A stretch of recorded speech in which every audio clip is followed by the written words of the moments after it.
I have one question to ask before we do that. Yeah. Oh, I'm a liar. 2 questions. One, what level are we? Your We character haven't leveled sheet up. should say 3. DM won't let us level up. Okay, that's fine. Did we heal? This is full rest, yeah. Okay. I don't really care about leveling. The last time I played a Dark Souls campaign, we were fucking sticklers about it, and shit ended up popping off way too goddamn quick. Right. So, you know what? I learned my lesson in Dark Souls campaigns. You let the milestone happen. Take it from a veteran. I've played this man's Dark Souls campaign once before. Let it sink in, boys. It'll be better at the end. Well, thanks. Yeah, so we're not going to level up every time we encounter big beasts. Okay. But, yeah, so who wants to try and, retell a bit of last session's story? All that I give a shit about is fucking Patches the fat bitch fucking died. Yeah, we killed him, and then we fought a crystal lizard guy and met an artificer. A very interesting artificer named Marwan. Yeah. Ooh, yeah. Probably the coolest guy. I'm very interested in his machinations. Yeah. The only time that I've seen Jarna felt any type of interested in anything, and that was after meeting this guy after 2 seconds after upgrading his armor. So. Got a big hug. Just all saying, right, that's the session. You guys, I think the hug is Patches, ongoing. You guys forcing Patches to go through that gate was gold. Yeah. I just wish I was behind him so he couldn't do his tricky rollback. I had my mic muted that whole time, and I was seriously just dying as you guys were like, you go first. You. Because the thing was, I didn't know that Zach would be rejoining, so I straight up was like, hey, this is what's going to happen next session. It's like, oh, fuck, you're going to be here. Shut up. Yeah. Well, I wasn't going to ruin anything. That'd be horrible. Oh, yeah, of course. I knew that. Oh, and but I believe Yumi hid in the woods and absorbed experience. So, yeah, he just absorbed. You guys saw a magic trail of souls just weave through the trees. It was all me. But yeah, so I'll just sort of briefly give us a reintroduction. I keep looking through back on my videos and on the videos of ours, and every time I like make a description, I'm like, oh my god, shorten it. And I get like super self-aware of it. So I'm going to try to be a little faster. But yeah, so at the very beginning of 2 weeks ago, we left the Undead Settlement, parted ways with the Blue Sentinels. The invasion did happen. The gates were broken by an invading force coming from what we only know to be called the Cathedral of the Deep, a church that is deep past the road of sacrifices that we are wandering on. We saw the death of one Blue Sentinel during combat. They had a little ritualistic holy burial for him in the backdrop of us speaking with the Blue Sentinels, who told us of their leader, his crumbled statue at the base of that church that they had been protecting for who knows how long. Hedges got his horse as a present from the Blue Sentinels for as a way of thanking you guys for helping them protect the Hollows from the mad evangelists on the outside. And after we were given our gifts and wished a fair goodbye from Cornix, who became a little bit more soft-hearted to us and gave us his white soapstone, we headed past the gates and through the forest. It became probably sunset. The sky is red and orange. And that is when we came across a very injured Blue Sentinel Knight, who it appeared to be, who obviously tried to get us to go in after his friends, which were not really there. The only person that was there was Marwan Crystal Vein, who was pinned under a ton of rubble from the collapsing halfway fortress. Crystal Lizard, that was sleeping inside of this dark fortress, was killed by you guys, as well as Patches the Unbreakable, as he calls himself.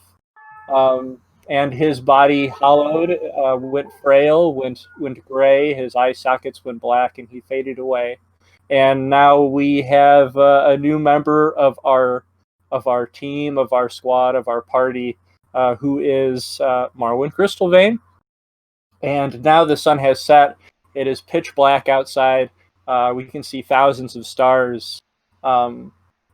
Cloudless night, and we hear nothing but the cold breeze of night air and the silence of a creatureless forest. And if you guys want to go ahead and we can set up camp for the night, or we can continue walking forward and just have conversation while we're on the road. But I do want to open up opportunity at the beginning of session for you guys to sort of have a little sit down and talk about what it is you guys want and who you guys are, especially since me and Dakota did talk, and we added a little bit more to his backstory, so he's got a better connection with the Dark Souls world. So, yeah, what would you guys want to do? Set up camp outside the fortress, or just continue walking down the trail? I'm down to set up camp, have a powwow. Yeah, we can set up I'll camp. be feeling. Yeah, I would like that. I will also mention that. So from what I understand, you guys know Dark Souls at least relatively well, and at most, like really goddamn well. Like know Dark Souls. I've literally played about 5 minutes of Dark Souls 2. So I don't know shit for dick about anything, and so. Well, that kind of makes sense. I mean, thematically, like your character kind of just woke up a few weeks ago, right? So he would be kind of lost. So yeah, like I said to Dakota, as well as like how I introduced the campaign before anybody joined it, it is probably not entirely. It's good to not have any knowledge, because your character awakening is supposed to not really have any knowledge, as well as this is an original interpretation of the story. So what I give you is going to like only halfway line up with the real story. Yeah. So yeah, it's not huge. Honestly, it's probably in your favor, so we don't get juked by expectations. You Right, don't have exactly. expectations. I'm glad that you guys are okay. I'm glad that you know, or are you? What's the right? How do I? Oh my god! Excuse me. Supportive, maybe. I'm glad. Yeah, I'm glad that you're on my side for this one. Just because I like that lack of knowledge gave. Now, I wanted to preface the like sit down powwow with this by saying that now I feel like okay. So you know the whole premise of like if a human doesn't have a purpose, they go hollow, right? And then they just fucking turn into a mindless fucking whatever. They're just completely mindless and they go hollow. I felt like I should have been hollow this entire time because I didn't really like have like a purpose in my head, like my character. Like when I was talking to Brandon, I even said I was like, my purpose is to find a purpose, which is that's not how that works. That's not what you do in Dark Souls. That's not what that is.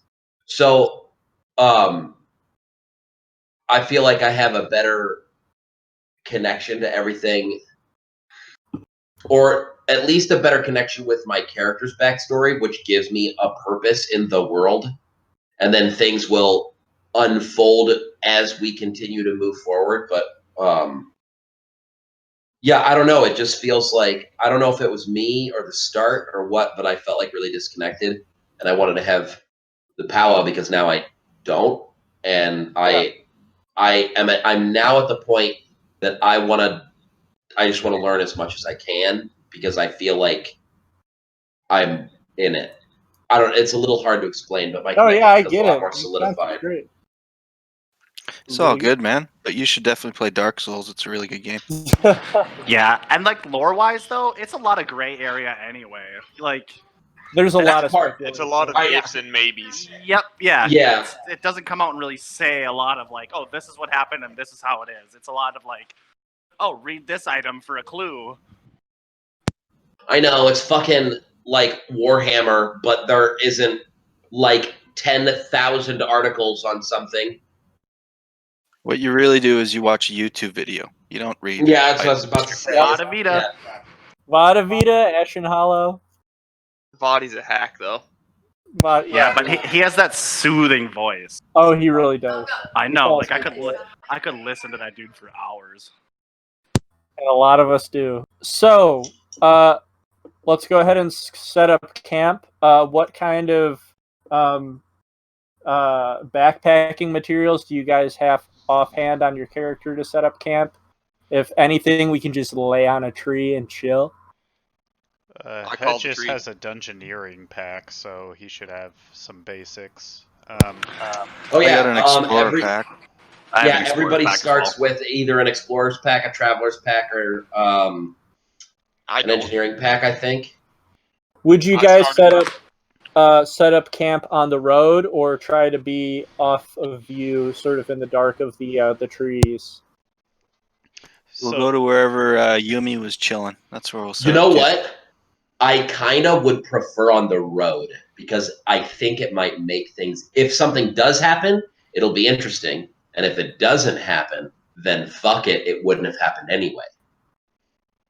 Okay. What do you guys? That's my vote. I'd rather be on the road because it makes things fun. Hedges would also rather be on the road so he doesn't have to lead his mount into the thickets of the wood. Right, yeah. So I'm assuming but- you're gonna tie your horse up on a tree and just chill on the road kind of thing. Yeah, and I would also, since we're still standing around the battlefield here, I would like to go and dismember Patches. Okay. I was gonna do that. I just forgot about it. Whoa, hold on. All right. So, not cool with chopping a guy to bits. Oh, does Gonna Sayer be Bolt say that? honest. Absolutely, yeah. If we were like, hey, before we set up camp, I'm gonna go chop this guy's dead body to 100 pieces. Hedges didn't say that. He just kind of walked over there and pulled off his halberd, and so maybe you could get that in before I lop off his arm? Yeah, I think it would become obvious what you're about to do. Jarnefelt is holding his arm for you. I would stop you and be like, whoa, what are we doing? This seems really unnecessary. We haven't done this before. Hedges says, yep, but you can't be too sure. And he lops off the arm. Okay. A most grisly situation indeed. It doesn't bleed. It's dried up ash now. It's a dried, frailed, bony body. And Hedges says, I'm not sure if you were here a few moments ago, but when we first encountered this scoundrel, he wore the face of another. What's to say that he's not in another disguise? No, I don't think I'll be risking him coming back. And then he makes a cut off the head. Oh, wow. Yep, I wouldn't stop it. Good after that. So be it. It's sort of a it's almost like how people feel about cremation. Like in reality, it probably doesn't matter, but for some people, it just like gets under their skin a little. I'm sort of that like under my skin a little feeling, but I wouldn't stop it. Yeah, I don't think Marwan was too keen on watching you guys chop this guy into bits either. But he's not going to say too much. He's just along for the ride at this moment. He's not going into depth, right? I mean, just the 5 points, each appendage, and there you go. Is there anything you're doing with these body parts that you're lobbing off of our dead? No, just here? leave them where they fall. Okay. And yeah, I'll leave it there. Hedges, he's one for righteous and fair treatment, and although he comes from a life of a bit of skullduggery as well, the 2 times that he's been duped by this Patches was too many. So understandable. So the body of your foe, of your foe of trickery, now lies sprawled out in many pieces in the silence of the forest. Alright, and then Hedges, after that, nods at Jarnefelt, taps him on the breastplate, and goes to feed his horse.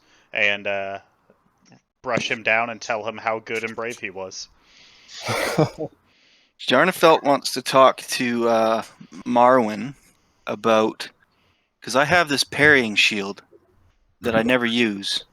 But if our Artificer could incorporate it into my tower shield, I'd probably use it. Hmm. I don't know if that's a thing that can happen. There is a limit to what I can infuse. Let me see. And he kind of like checks through his backpack and like looks at all of his items. It would appear at the moment I am at my potential, but in the future I might be able to do something on that shield for you. Also, your Well, shield's thank you. already a +1 from me from last session. Well, yeah. Right? So if I could get a +1 and a parrying shield, that would be pretty cool for me. Unfortunately, I can only put one effect on each item. Hmm. Oh, I see. Do you use a shield, Marwan, my friend? I do. Would you like to use a parrying shield? Well, I would quite love to at least take a look at it. And he Hedges, gets really excited at the fact that you're about to show him a magic item. Hedges calls over, says, "Giving away my shield, eh?" I gave you the spear and the scale. Go away. And Hedges says, he says, "That's Yumi's poker." He says, "It was a fair trade," but he looks and, he sees Marwan. He has a good feeling about him, so he's not too worried. And besides, he thinks he can catch him if he runs off, so. I will hand over the parrying shield. Yes. So just say, Excellent. so just a refresher, that parrying shield is pretty much going to give you the parry reaction on your shield, where once per turn you can add 2 to your AC against one melee attack that would hit you. Is there a number of charges on it? It's just once per turn. Yep, once per turn during to one attack. Okay, yeah. So it just because I would only get one reaction anyway, but I can use it Right. immediately. Yep. Perfect. Sweet. Yeah, that's probably pretty good for you. That's neat. Yeah, that's real good for me. Okay, so go ahead. Oh, at this point, I would like to say too, kind of like going over to the crystal lizard and kind of like lumping off sections of crystal and like hauling them over to like an area in the campsite where he has like his smithing tools set up. Okay. And he's just kind of piling them together. Was there anything you were wanting to do with the crystal lizard? We were gonna make bolts out of that thing, weren't we? I think I did make you arrows. I rolled for it. I think I got 8. Ooh, I did not write those down. Is it 4 and 4 or 8 and 8? 8 made. And then they do cold damage as opposed to fire damage, like your flaming arrows. Yeah. What I will allow you to do, I would say that Marwan would have knowledge of the anatomy of specifically crystal lizards. If you were to take a full rest and make an animal handling check or I don't know if it would be animal handling or some sort of like blacksmithing type of check. If you were to make a successful check in a full rest, I'd allow you to make a single shard of twinkling titanite out of the crystals on his back. I was gonna use the crystals on his back to form my companion. Yeah. Okay. If you're cool with that. Yeah. That's why I was kind of lumping him up. I was gonna kind of carry him with me if I could.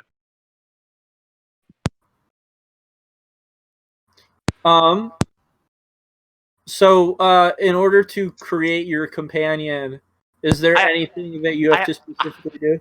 I'm doing this for flavor purposes. I get him when I level up. Oh, okay. Yeah. So you're just gathering the resources you need. Yeah. And I don't technically need any resources. I'm just doing it for flavor. Oh, sure. Cool. Yeah. Yeah, so you guys would definitely see him set up shop here, obviously having knowing exactly what he's doing, and just shaving off fragments of crystal off this lizard's scales and pocketing them.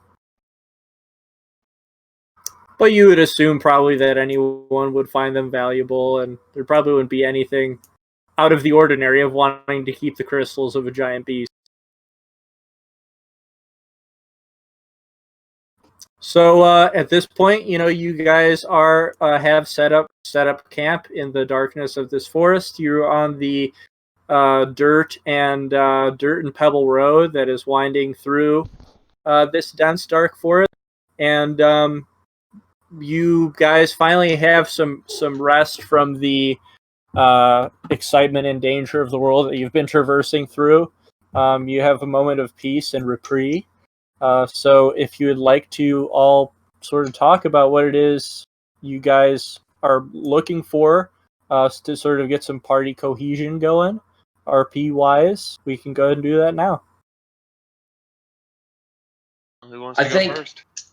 I kind of sit around the fire, unpack the explorer's pack, make things at home, and would start to cook up something from my own pack of rations for everybody. And I've also got a chessboard as well, and so just sort of make the place feel homey. Set something up alongside the road, and wait for whether it be traveling villagers or adventurers on the road. Leave an open chair. Yeah, Marwan seeing you set up a chessboard would definitely like hurriedly run over there and see if you wanted to get a game in. After, I'm assuming this is like when we're absolutely. all like calming down, right? Like everything's like we're just like it's getting dark around the fire. Okay, yeah.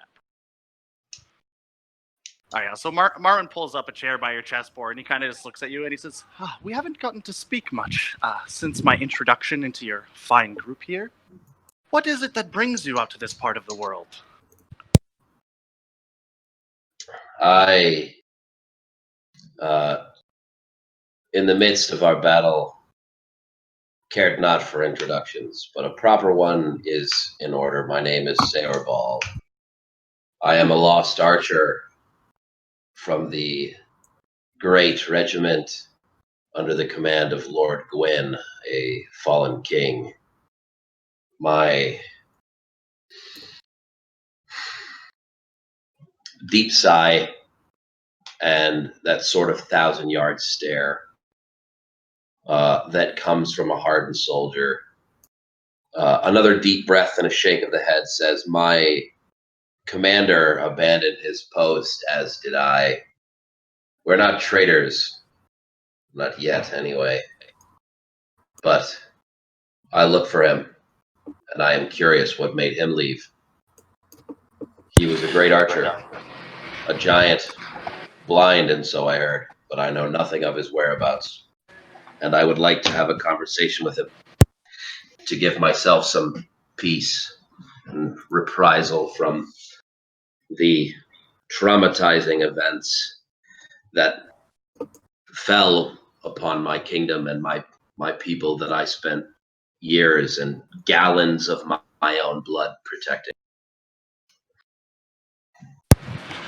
Yes. I, to myself, know a little bit of abandoning posts, but nevertheless, it is something we must do at times. Would my character know anything about like Lord Gwyn? He's from the Royal Archives. I would say you would definitely have. Are you talking about the Royal Archives of the First Era? Yeah. Yeah, you would have.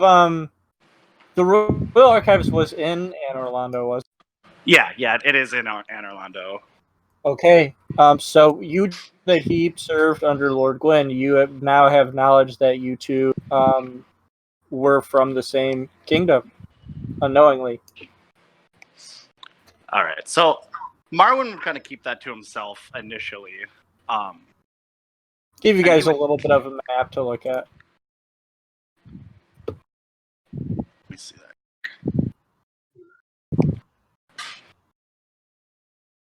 And yes, and any luck on hearing the whereabouts of your said commander? None. I know he's gone into a self-prescribed exile. I've spent little time looking for him, After he left, the archers disbanded, and what was left of us, with any amount of faith, gathered behind the greatest among us. Couldn't scratch a nose or poke a stick at our commander, but regardless, we tried to do what was right, fight for what was right, but eventually the mind and greed crept in. I decided that what I was fighting for was no longer what I should be fighting for, and so I left. I almost lost faith, but I remembered that my commander left too, and because of that, I now seek his knowledge. I know not where Hawkeye lies, but I will find it. Yes, yes. And what brings searching this direction? I suppose any direction is as good as any other when you know not which way to go, but there must have been something that set you on this path. I fear that my compatriots can ask that question better than I. Ah, yes. Maybe for a time after our game, then, and he would just begin, like, setting up his pieces.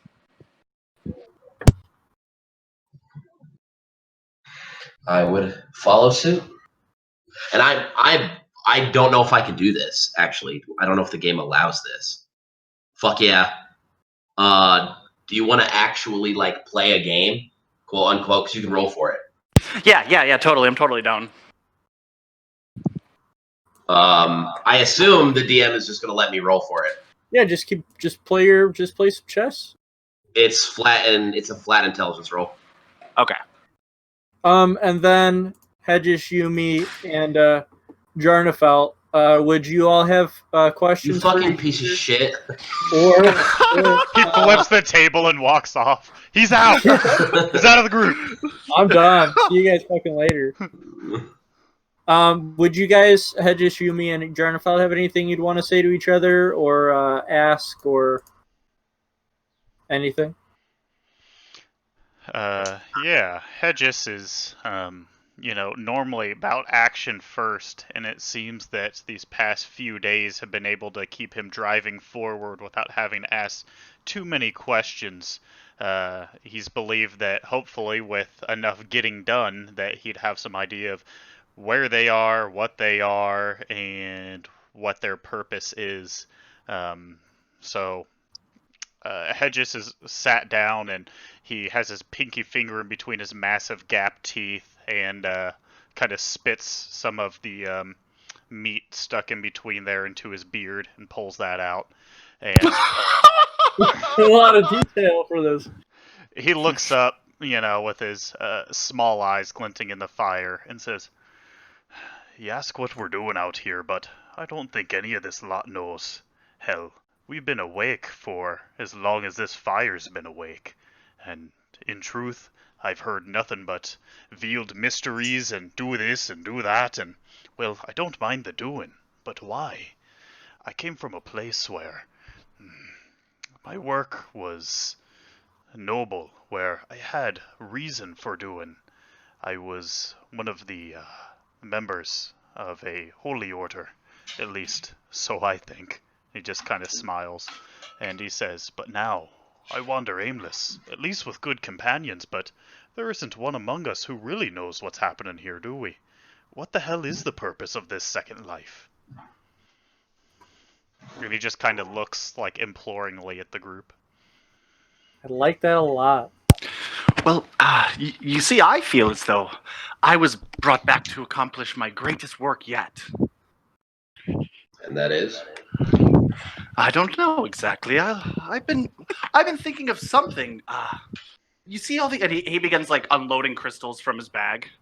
I have an idea as to how I could change these and make them into a living creature, similar to the one that attacked us before, but much smaller and more compact.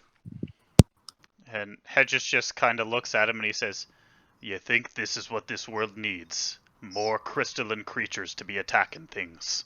And he shakes his head and he says, "Well, I suppose it's better than nothing, but I don't know."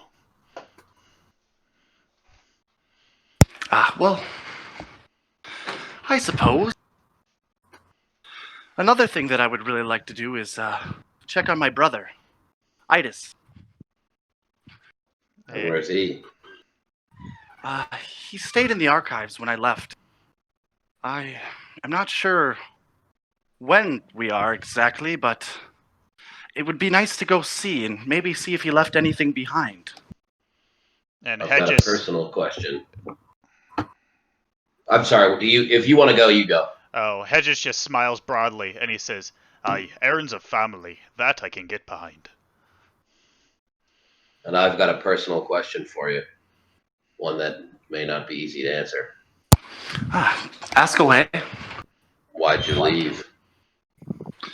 Well, you see, my brother, he was the greatest crafter and creator I have ever met, and I learned everything I could from him. He had a vision of a great god being destroyed and broken into many pieces. He told me about these pieces and these shards that could be used to fashion the most powerful of all creations. Weapons and armor and machines powerful enough for the gods themselves. So, to earn my brother's respect, I decided I would leave and find these crystals and return with them. I not long for this world shortly after leaving, it would appear. Jarnefelt would nod with Marwan and say, "Yeah, I think this is a second chance, a chance to complete tasks left unfinished." And then I may offer. like Go ahead. dawning of realization dawns in Hedges' eyes, and he says, "Aye, perhaps that is right." I've got one piece of advice. Regardless of the power and the money and the war and the fame, everything you earn is worth nothing if you've no one to spend it on. I've lost my compatriots to their own greed, and now they fell the mighty, but only for coin. They've lost sight. Even if that sight is aimless or misguided, it was still sight. Now all they can see is the gold that lies before them. All I care about now are the people who cared about me.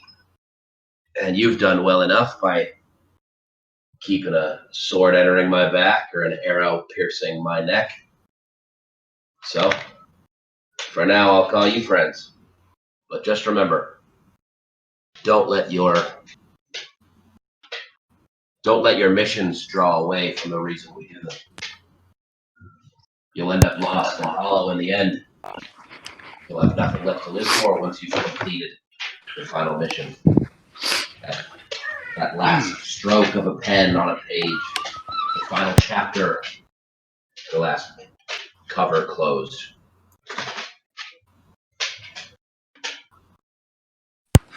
You know, that actually gave me a quite excellent idea of the creation I had in mind. You said something about preventing a sword from entering your back or an arrow from your neck? Yes. Metaphorically, but This could be quite a great feature for my machine, though, could it not? Yeah, that'd be sweet. if it can stop you from making moral mistakes, I would agree.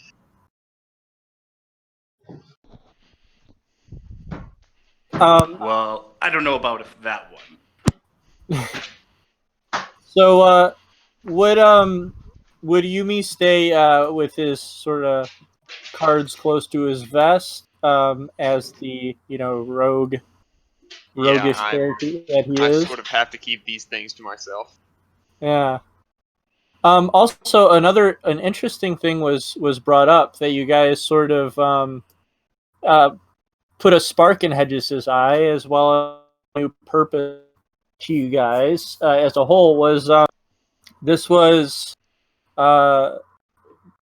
regarded by you guys now as possibly a second chance to do what you hadn't accomplished in the grand scheme of what we just barely know is ticking away in the back of our minds as undead is the eventual end of things, and the choice that we might have if we were to survive long enough to play a part in it and chose to go towards that, is that eventually things might end and the light might run out. Seeing our opinion on the possible lucky circumstance of being able to be given a second chance, has anybody gotten a stance or changed their mind on a stance they had toward this this possible end of the world that might be approaching, and which path we would take if we reached that end? Whether to continue to live in a world of light or let the world fall to dark, if that came to it. I think the Knights of Barren were all about linking the flame, so Jarnafelt's kind of in that camp. When you say link, that means relate, yeah? Yeah. Yeah. Yeah, so if you guys, I could, if you guys were wanting to sort of discuss that, sort of getting that spark of, hey, we're given a second chance, would you guys maybe have a discussion or share your opinions on, like, well, I don't agree, I think this is kind of the worst, or agree with it? What would everybody's stance on that be as of now in the early chapters of our journey? I would.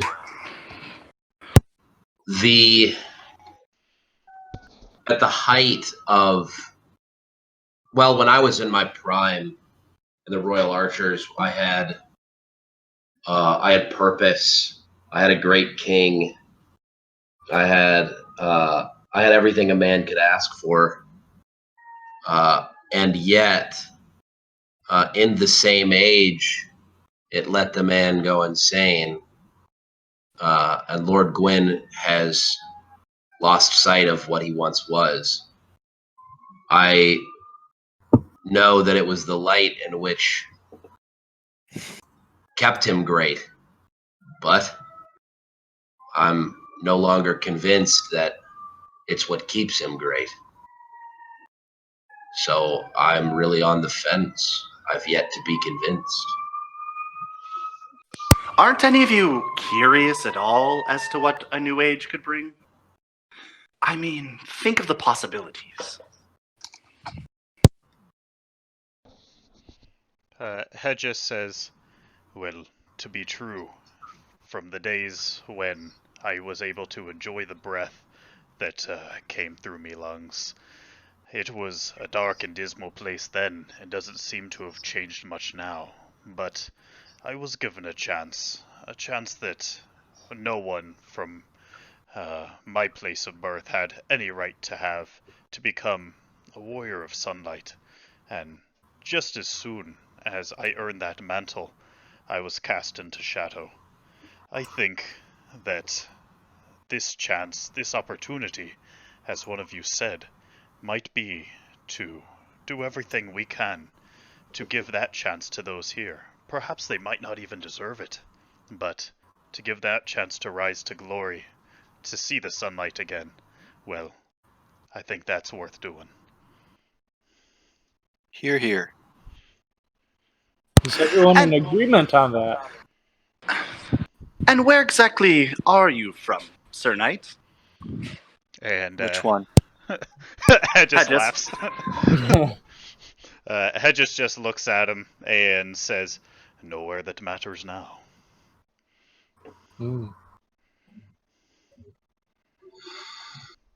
I might beg to differ. A life is a life, and if you intend to give it meaning, wherever you came from must have meaning as well. Well then, Hedges shrugs and he says, this is true. I'm from the grave next to Jarnafeld. Clever. Good grave. He just Good laughs. neighborhood. And Top quality. he says, I was given everything out of the life that I had before. Now, this is a rebirth, yes? A rising of the second sun.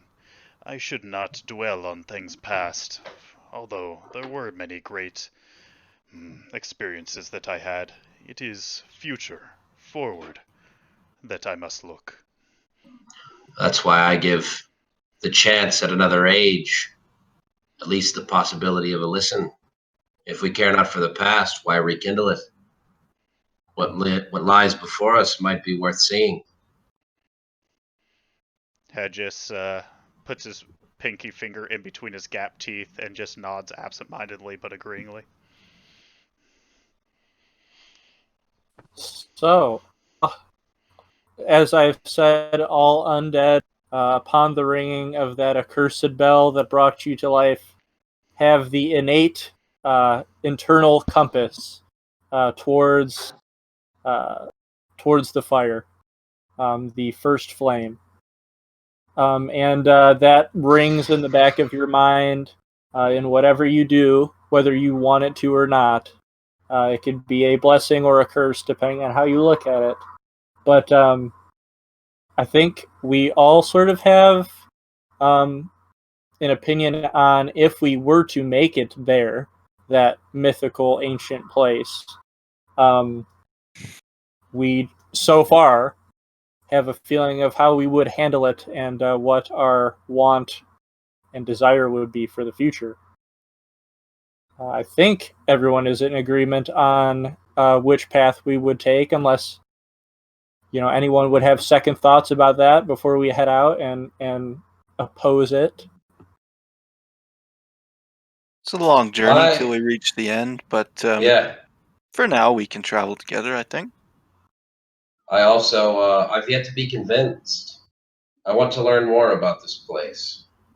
I intend not to use my rebirth to jump to conclusions. If I'm going to get a second chance, I may as well use it.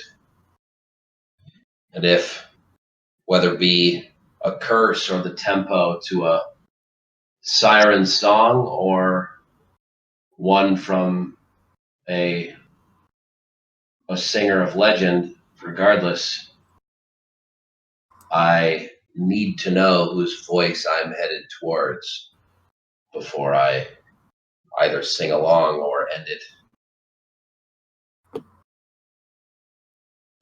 And good nights. Your friend here during our riveting game of Dragon Chess had mentioned that you two might be able to inform me as to what you all were doing in this area. And I'd say that to Jarnefelt and Hedges. I am searching for a hero of my land. Goes by the name of Tarkus. And if I cannot find him, I would like to recover his armor. Do you remember what you've been told so far about the possible whereabouts of Tarkus? Mound makers, I think. Maybe I'm wrong. I think the last thing that you were told is that it is rumored that Tarkus went back to the Anne Orlando. Anne Orlando has popped up in our land through the transitioning of time and dimensions. And in these transitory lands, Anne Orlando is not too far away. And that Tarkus may be able to be found there. Was it the knights of Baronite that might have been with the Mound Makers? For some reason, I got some link to Mound Makers. I don't know why. Maybe I'm just Kiln. Yeah, I think if I'm mistaken, I think that you were told that the knights did go to Anne Orlando. Okay. Yep. Cool. Yeah. So I'll say that. Now a cold, frozen wasteland, very different from the warm, sunlit kingdom that it used to be. Would you say that out loud, like that he's in Anne Orlando? I would say I searched for Tarkus or his armor, and all the information I have been able to gather says he is headed towards or in Anor Londo. Then it would seem we're traveling direction. I will give an order of warning that the old king is not the man he once was. And people like us are in grave danger there. I would say that you would know that Lord Gwyn did pass on about 100 years ago, and the kingdom He is died? without, yeah, and that the kingdom is without a ruler. As far as you know. Okay. Yeah, okay, then I would just say, yeah, he's dead. But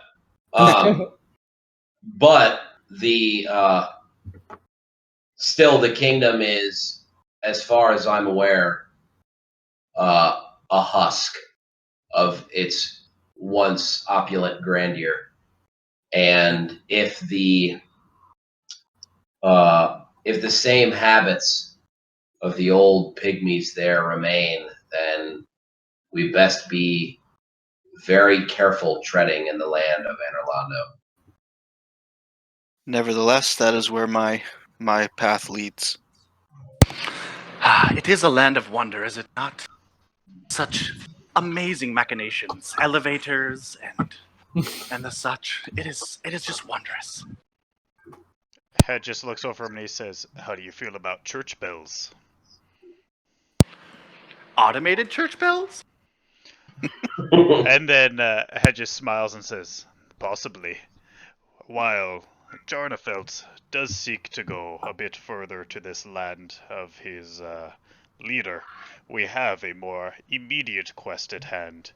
We were commissioned by the Blue Sentinels of a village nearby to go into a temple of the deep and here eradicate a dark cult that has been menacing the lands hereabouts." And do pray tell about this dark. And he nods and he says, "Well, I'll tell you everything I know. Something about fingers." And then he just waggles his fingers at him. Yes. Pale tongues. Very, very dark indeed. And he says, Fingers. "Truly diabolical." I actually don't remember as a player. Fingers. Yeah, like I know they're like bad because they're killing people and shit, but I don't. So when I don't he remember like when their he guy mentioned with story. fingers, you would remember specifically the trench coat adorning colonial hat wearing blood red eyeball spinning gloved man with a silver mask called himself a ring finger of his goddess Rosaria, and that if you were interested in eradicating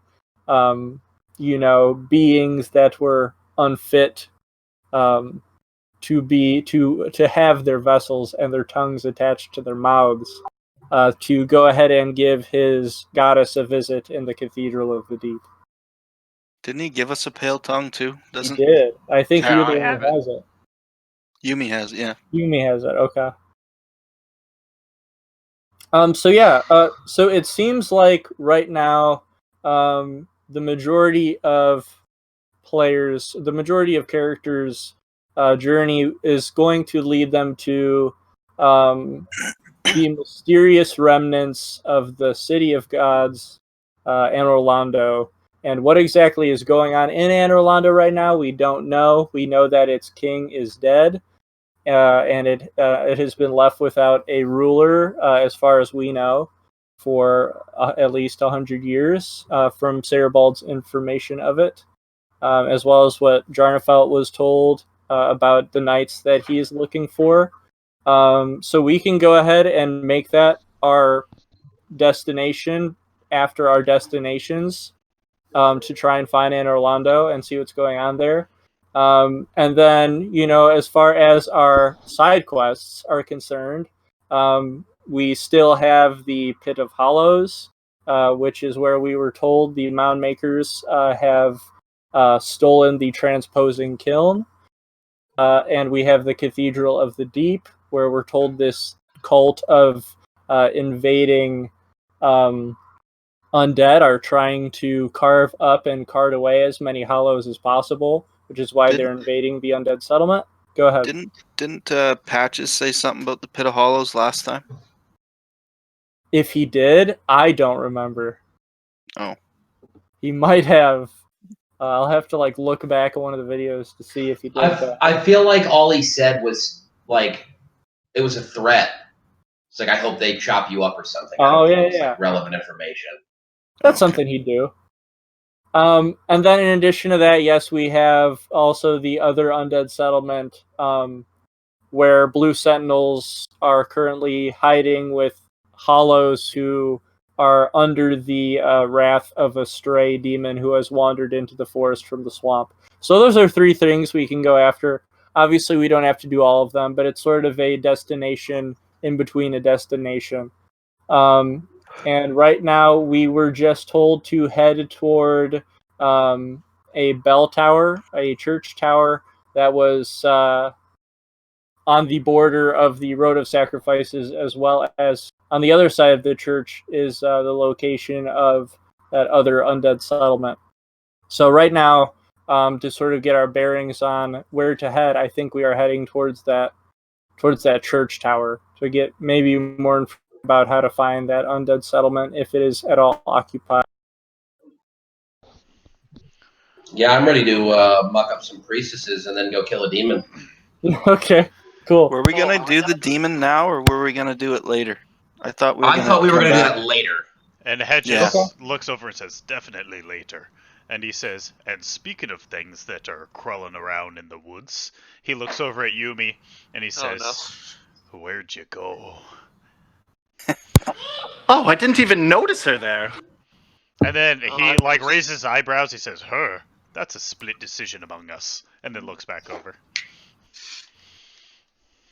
Just out and about. And Hedges just sits there quietly, but intensely looking at her for more information. Where did I go yesterday? I wasn't here, remember? You were just in the woods. What would Yumi be doing in the woods? I'm guessing I would just be out scouting and picking out people of interest to watch out for. Or at least big targets.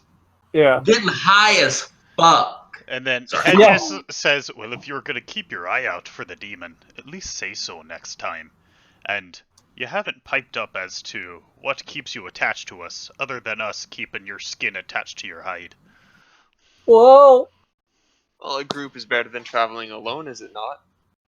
And then he says, aye, as long as you can count on the group. Dun dun dun.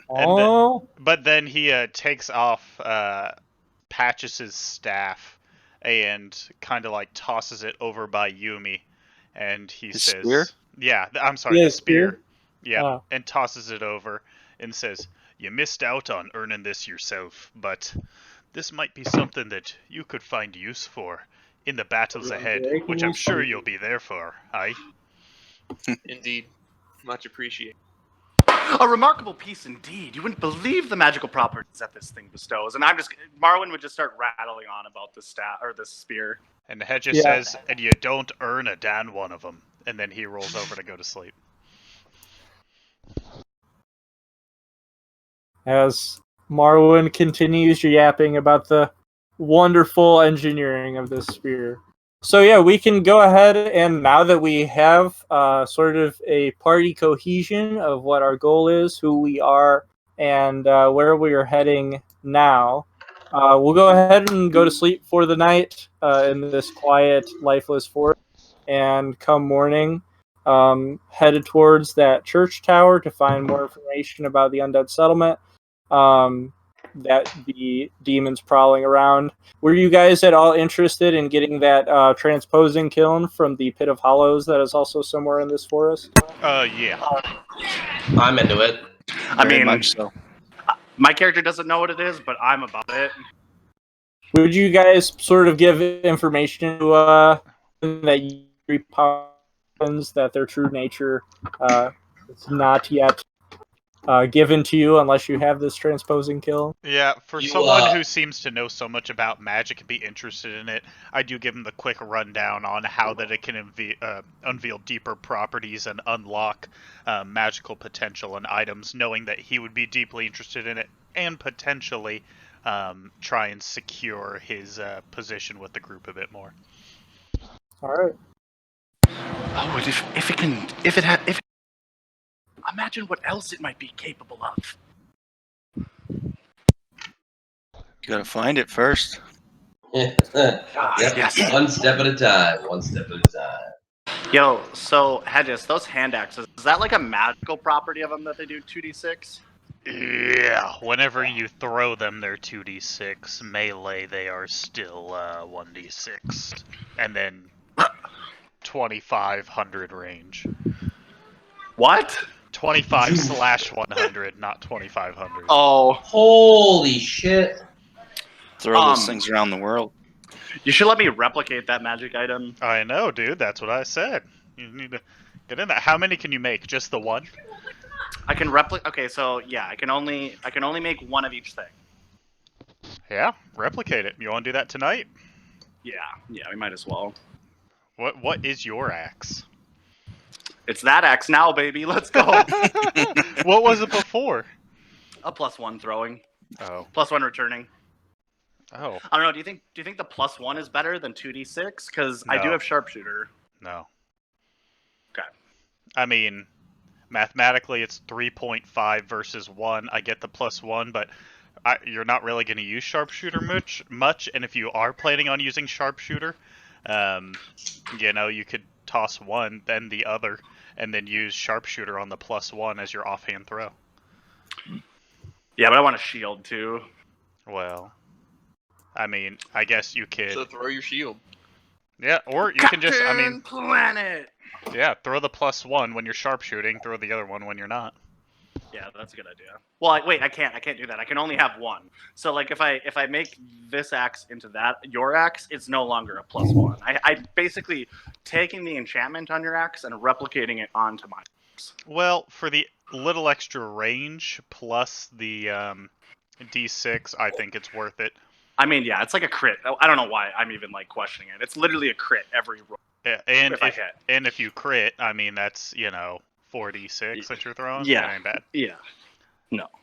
No, you're right. Yeah, so I would replicate that tonight. I'll bring it back. All right, are we all ready? Yeah. Hey, Brandon.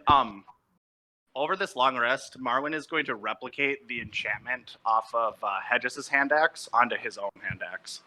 Okay, cool. I'm dope with that. All right, everyone here? Yep. Cool. Yeah. Awesome.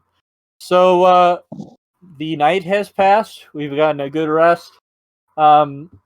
Since it's full rest, you guys get all your stuff back, all your health back. You're at full. And the morning follows silently, as was before. No birds chirp, no scurrying at all. It is just as silent, with a slight wind that passes through the forest and rustles its trees. But the sun is shining, although it has a bit of a dying glow to it. Not as bright as it should be by nature. So the sky is orange this morning, and the sun is shining and baking on your flesh. And you have been well rested. It is time to pack up the campsite and continue across the dirt and pebble road through this winding forest. Hopefully, hoping that this road will lead you guys to the doorstep of this church tower. So Hedges can go ahead and saddle up. and you guys can get ready, and we can continue trekking through this forest. As we do, many hours passed. Not enough for it to be afternoon yet or noon, but it is now late morning as we have had a silent, long, peaceful journey. Eventually, we get to a bit more of a clearing. The forest clears out, trees begin to spread out. We know we're starting to head toward settled or was once settled land. When as the horizon rolls over, we eventually see a large cluster, almost like locusts, but rather a murder of black crows that begin. Holy crap! Did everyone just leave the Roll20? Yeah, I think everyone got disconnected. Holy Yeah, crap! yeah. Oh, Okay. I'm back in. Yeah, everyone's back except. There we go. Okay. What the hell? I don't know what the hell just happened. Brandon, you're Shit, it's casting MTG spells to get rid of all your creatures and spawn them back in. Get rid of that shit. Sorry, no more eerie All right. interlude. Ban now. I need to quit it with these Eerie niche Interlude's jokes, awful. dude. What? Eerie Interlude play is Magic, incredible, dude. and so is Ghostway. Uh-huh. But yeah, so we begin to hear the first signs of of life from creatures for the first time, and it definitely perks our ears up and gets our attention as we see, a cluster like locusts of these cawing crows that are circling a high church tower that spires very high above the forest.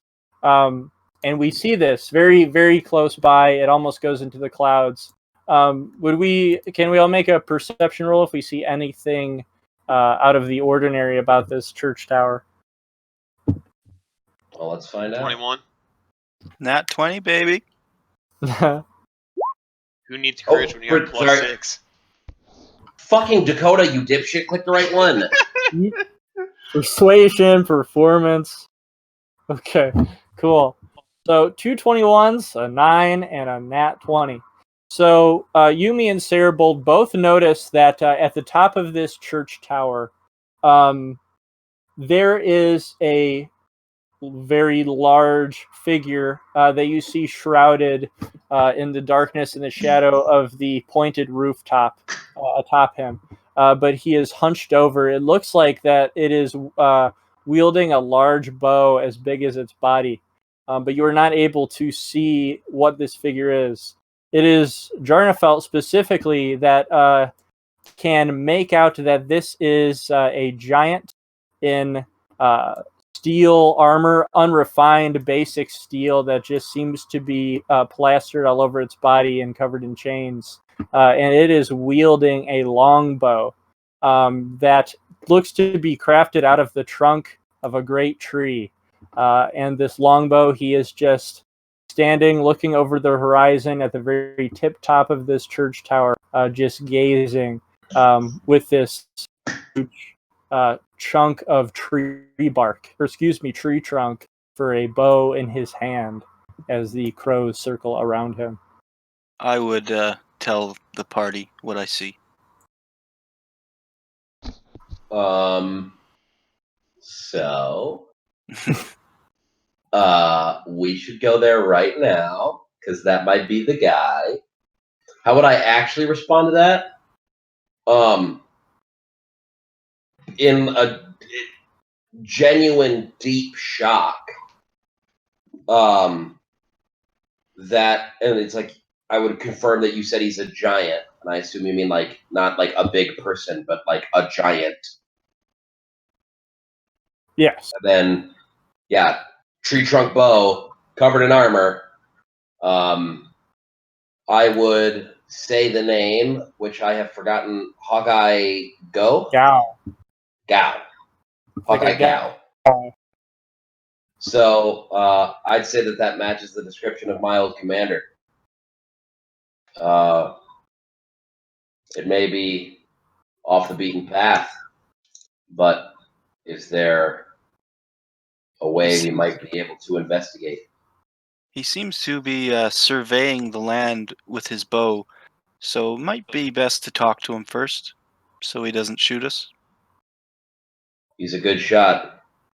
I'm confident that I could sneak by, at least partially. I'm still wearing my looks old as if colors. the dirt road would lead directly to the footsteps of this church. How far off is he? Down the Is path. he like on the way, or is he like out of the way? No, he's like, this is the top of the church tower that you have been heading toward. It looks to be Oh, probably a 20-minute journey towards the footsteps of wherever this church is that he is standing at the top of it. so we're going that way anyway, right? So yeah, Right. onward and upwards. Okay. Has he spotted us yet? Now that they've brought him to my attention. I was just gonna say, are we gonna have Yumi scout ahead? We can if we want. Oh boy, time to roll stealth. I Before can actually. 26. Nice.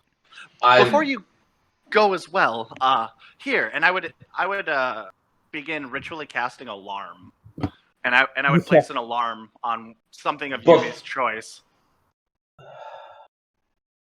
I would point out that if this is the guy that we think it is, or that I think it is, I can guarantee you that any attempt you will make at concealing yourself will not work.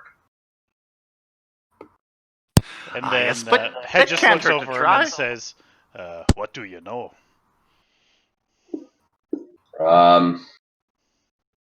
It's all in the name, Hawkeye.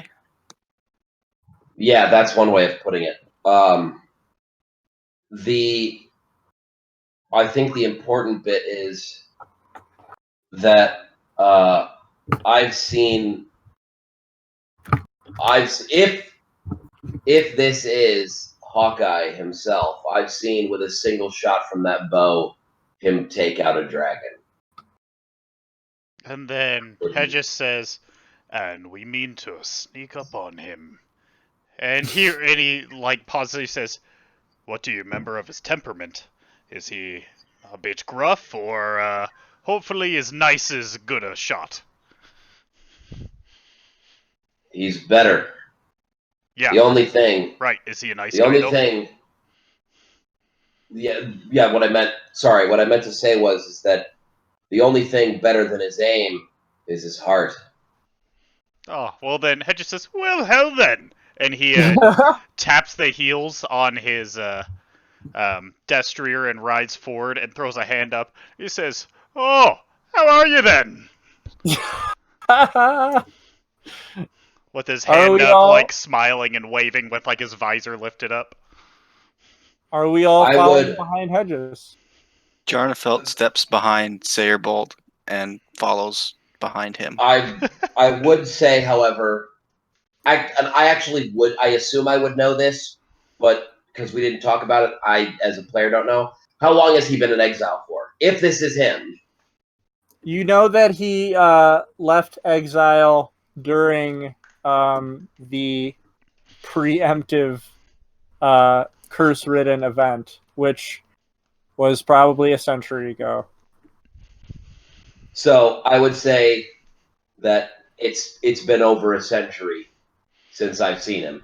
Well, after Hedges is like in mid greeting, he then like just kind of drops down, like meadows upon his back. He's like, well, hell of a time to bring it up, isn't it? As he's like smiling and still waving, now with like a grimace. I doubt 100 years could change a man with a heart like that, or a giant in this case. But I think a cool and level head will prevail. If he's still the man that I knew, he's a good tactician. He will see us coming before we get there, damn near no matter what we do. I think we just ought to head straight there. Make no fuss about it, make no threat about it, and just investigate for ourselves. Hedges then just we kind can of decide whether or not it was good or bad. Hedges just puts his hands down on like his thighs and looks back and he says, "Are you done yet? That's the hell I was doing."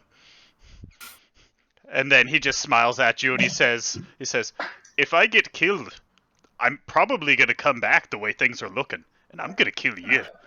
And then he Onward, onward and upward. and then he All just right. laughs and says, "Onward and upward," and looks back, and he says, "You make me look small. What the hell?" Because Hedges is a big guy. So we all follow Hedges on horseback, who jovially waves his hands in greeting to this giant that is shaded by the church roof, as well as the army of crows that are circling it and cawing. And when we finally go up over this hill and pass by the tangled trees of this forest, where sunlight now sheds on waving blades of grass and a clearing, we now see the about 10 feet of stone dusted stairs leading up to a beautiful church archway of two thick wooden church double doors that are barred shut. And in front of that, we are shocked to see a figure who is sitting on a large boulder. So let me go ahead and reveal what we see here. So we come to a stop, making our way to this church, as we are now right in front of it. And the figure we see is a large, bulky knight-looking character. He has some sort of refined mineral that looks to be thicker than steel, covering him head to toe, and gray like stone. His helmet looks to be in the form of a drake's head, with mouth agape. Ooh, and don't like that. a twisting snake tongue coming out of it. He wields in one hand, mind you, over his shoulder, a stone great hammer that is as big, if not bigger, than his body. And the end of this great hammer, the bludgeoning bit, is probably as large as his torso. It is shaped as a polyhedral almost, and it is adorned in religious designs and decorations, making it very holy and divine in presence. And he does nothing but slowly turn his head to look over to you, says nothing, and just continues to meet your gaze unwaveringly. Hedges, being a warrior of sunlight and obviously in his past life associating with clerics and paladins, would he have any indication as to what any of those runes mean, or identify the weapon even? Sort of at his background as a knight, if he is from any sort of specific legion or anything like that, is that what you're trying to say? Yeah, or this guy's order. Obviously, I'm Yeah, his trying to order. see if he has any connection to the Warriors of Sunlight, because he seems to carry himself like one. With Okay, I yeah, mean, sure. albeit not the helmet, but If you would like, you can make either a history or religion roll. okay. Doesn't look like there's much of a difference, so God wills it. Oh, maybe not. I would say, because you are a warrior of sunlight, you would recognize that he is not one, but you would not know what he is a part of. But he remains completely silent. He does not look to be welcoming at all. And he just stares at you as you approach. Well, him not giving us any type of indication. Hedges flicks his eyes up. I'm assuming now we can see that big guy up top pretty clearly now, right? Yes, he doesn't seem to look down at you. He just gazes off onto the horizon still. So he never really acknowledged us. The giant? He's blind. Yeah, the giant. He's blind. Well, yeah. and then The giant's blind. He's not going to look at us. He's not going to engage us at all like that. He will never look down at us. Hedges looks over and he says, "Why don't you say the important stuff when your mouth first opens? Now I look like a fool." He said it already. And then Hedges says, "You say a lot of things. I can only catch about half of it." This knight bearing this refined heavy mineral for armor stands up off of the boulder, stands to his feet, a knightly, wealthy-looking skirt of royalty wavering in the breeze above his armor, and he pulls the giant stone warhammer off of his shoulder, grabs it with both hands, flips the warhammer around, and shoves it into the dirt as a pile of stone and rubble and dirt puffs in a plume of smoke around him. And he stands there back straight, and with a very cold sort of presence to him. Jarnafel's going to draw out Vort's warhammer and walk right up to him, and then stick Vort's warhammer in the ground beside his hammer. And Hedges says, "Oh, we could have said hi." And while they're doing that, I'm going to begin ritually cast Detect Magic. And Okay. Hedges is going to just kind of like nonchalantly act like the horse, like he's losing a little bit of control on him. You just kind of like canter him around in a circle and end up right here. And then, as Jarnafel's doing that, says, "Oh, gatekeeper, are you the one that we should ask about? Getting inside here." I'll go ahead and acknowledge the detect magic. Let's see. It'll take 10 minutes. It's Takes going to 10 take me minutes. 10 minutes to cast it. Yep. So they can go ahead and do all their stuff before you worry about me. So he first looks to Jarnafelt almost with annoyance at his display. And Hedges, do you speak to him from where you are over there, or do you approach him? No, I'm right here, but I'll just act like the horse is being finicky and just kind of tap him on the side and stuff, but still have my visor up and be amiable when speaking. And then just kind of shrug as he looks over at Jarnafelt, but looking at him as I'm talking. Is anybody else making any sort of action, or are we just waiting out to see what happens right now? I never trust a man who holds close the visage of a dragon. I am a gigantic dragon racist. So you would know that actually, wyverns are sort of a off-breed, very, very distantly related to dragons. But yeah, you could still feel the same feeling you have about it. well, you said that he had a drake on his helmet, right? His head was in the shape of a drake. Right. I meant A drake is just a wingless dragon. My personal interpretation of that, and I could have been wrong and misinformative. I was thinking closer to a wyvern. So feathered. Right, but his armor isn't feathered or anything, just in the shape of its face. If it were to have a statue of a wyvern's face, you know. And that's his whole armor's like that, or just his helmet? I'm sorry. Just his helmet. Just his helmet. Okay. The rest is just heavy, refined mineral. Distant relative of a dragon. I don't know. It's kind of nope, definitely not going to go for the casual racist joke. Yeah, instead, be careful. Instead, I'm just gonna. I will keep my wits about me, but my crossbow is in hand. So, Jarnafelt, after he sticks Fort's hammer in the ground, will ready, unsling his shield. He won't draw his sword, but his shield will be on his arm. Hedges looks around and says, "What are you doing? We haven't even exchanged pleasantries." Yeah, I guess we're already wanting to kill this guy. And Hedges just puts his... Oh, is that what Hedges or Jarnafelt says to him? Not Jarnafelt. Jarnafelt hasn't said anything. Oh, I'm sorry. Oh, yeah, you. I'm sorry, my dude. What's up? And then Hedges says, "I know." And then he looks around and he says, "I'm sorry. We've been waylaid so many times on our way here. It appears that my comrades are still on edge. But again, I am Hedges Noon.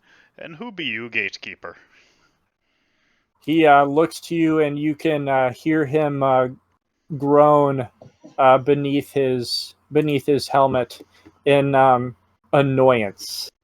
and he speaks to you, muffled through this helm in the shape of a wyvern, and regards all of you while speaking at Hedges, and says, more of those unkindled, are you? All you faceless undead behaving as if you deserve respect. No matter. Heed my words. If you've any sense, you'll turn back and find a coffin to huddle up in, but you will not be passing this church. Immediately would say, I'll take your advice. I will find a coffin, but not for me. And then fuck this guy. I'm gonna shoot him square in the chest. Okay. Hedges says, Jarnafeld's gonna "What are push you his doing?" hammer over. Oh my god. Oh boy, here we go. Absolutely. Fuck this guy. Well, I'm glad that I made a character sheet for him just in case. This is what happens when the guy hasn't played Dark Souls 3 yet. It's okay. Hedges Hey. just kind of like raises eyebrows on his companions and just kind of like backs up the horse a little bit, not wanting to engage whatsoever and letting the showdown happen. Awesome. Yeah, Marwan doesn't really want to get into a fight either, but he just kind of is going to continue casting detect magic. Wow, alright, thanks guys. Really good shit. Really liking the meta here. Really digging it. Well, What? fuck it. I'm already balls deep in it. Let's do it, boys. Yeah. Alright, 24. Let's see what fucking happens. Okay, so you raise your heavy crossbow to him after he tells you to fuck off in a very classy way. And you are able to pierce right between his wyvern-shaped helmet and his shoulder guards. And you pierce him right in the neck with the sound of a fleshy hit. And he lets out a small groan. Baby damage. That's For baby 6 damage. piercing damage. Okay, everyone roll initiative. Oh. Can Jarnfeld push his hammer over? Like it's stuck in the ground, right? Can I like just knock it down to the floor? Ooh, If you want. that's a crit fail, baby. Hell yeah, it'll take me that much longer to continue ritually casting detect magic. Right? I was like, it's all good. Yeah, that's what I thought too. Oh, cool. He got a -1, but he's still got a 17. Alright, so let me go ahead and put everyone in our turn order here.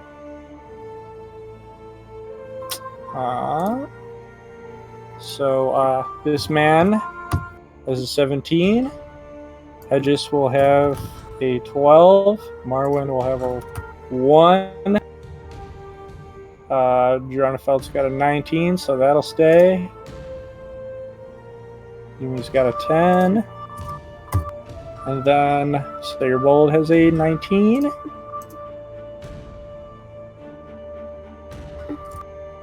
Okay, so Jarnafelt or Slayer Bold, who will choose who? Well, Dakota just went, so we'll just say that he's at the top. So next up will be Jarnafelt then. Actually, I'd be at the top anyway, because if we got the same number, it's based off who has a higher dex bonus, and mine's a +4, while his is a 0. Okay. So I'd be at the top anyway. I looked up the Right, ruling on that, Jarnafelt. so I was curious. He looks to you with almost a growl as he breaks off the end of the arrow that pierced his neck. Then, what I want to do is, let's see.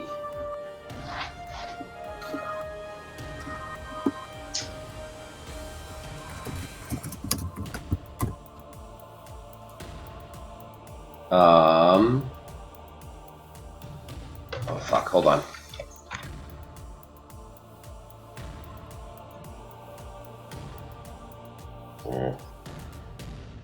I think I'll wait to use anything like that.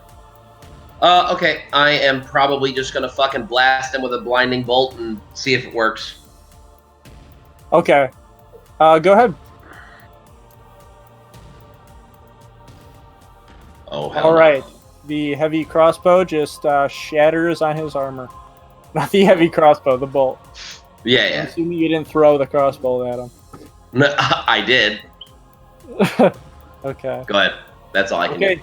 It's now Jarnafeld's turn. So is knocking over his hammer like an action, or is that just sort of extra fluff? Oh, his hammer or your hammer?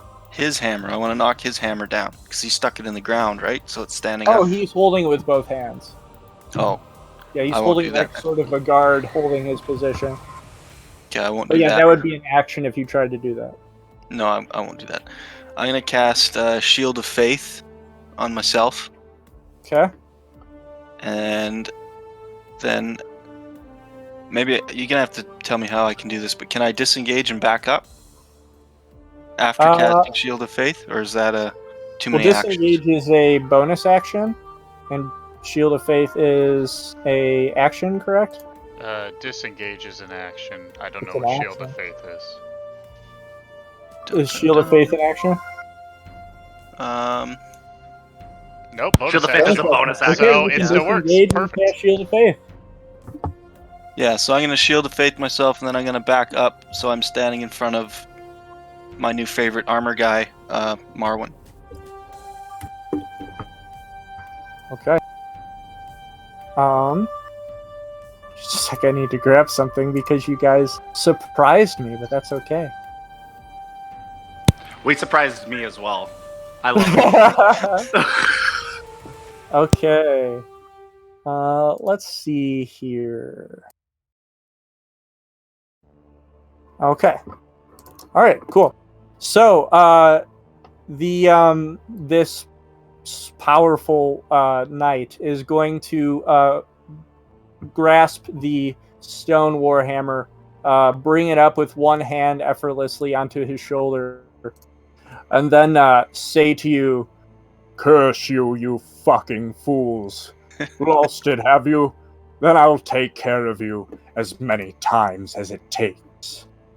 And he will pull out. He's not going to charge anyone. He is going to begin to have a muffled cackle beneath his helmet, and out of a satchel at the side of his kilt, he's going to pull a glowing white branch of a tree, a pale glowing white branch, and he's going to hold it up into the air, and he's going to look at the top of the church tower, and the glinting of the helm of the chain steel helm of the giant, you can see, begins to focus on you as he looks down, and you can hear the echo of a bow being pulled as a large arrow is knocked in the giant's hand. And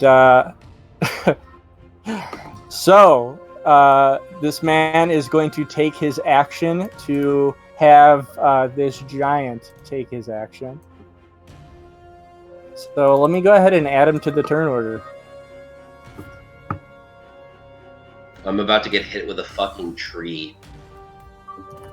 I'll put him after this man. They'll both have a 17, so it's pretty much either his turn or his turn.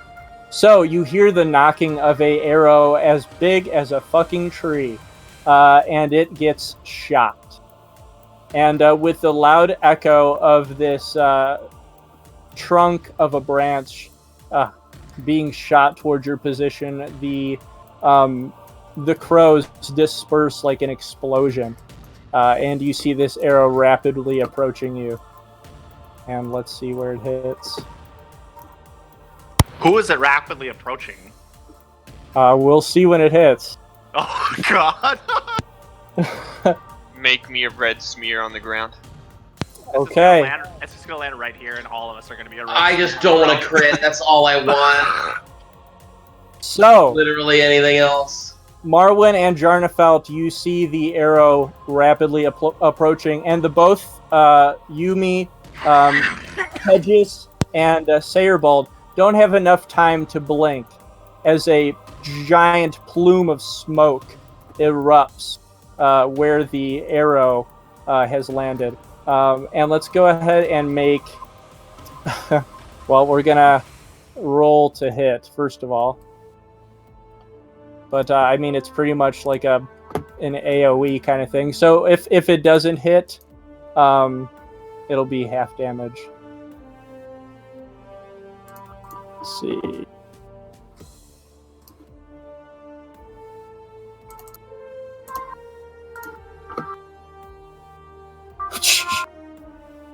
Okay, so all right, I don't think that's going to hit Jarnafel or Marwan. Oh shit, I forgot this motherfucker does have advantage, doesn't he? I'm getting some heavy echo from somewhere. Not me. I'm All muted. right. So, with the power of some object, and you can assume what it might be,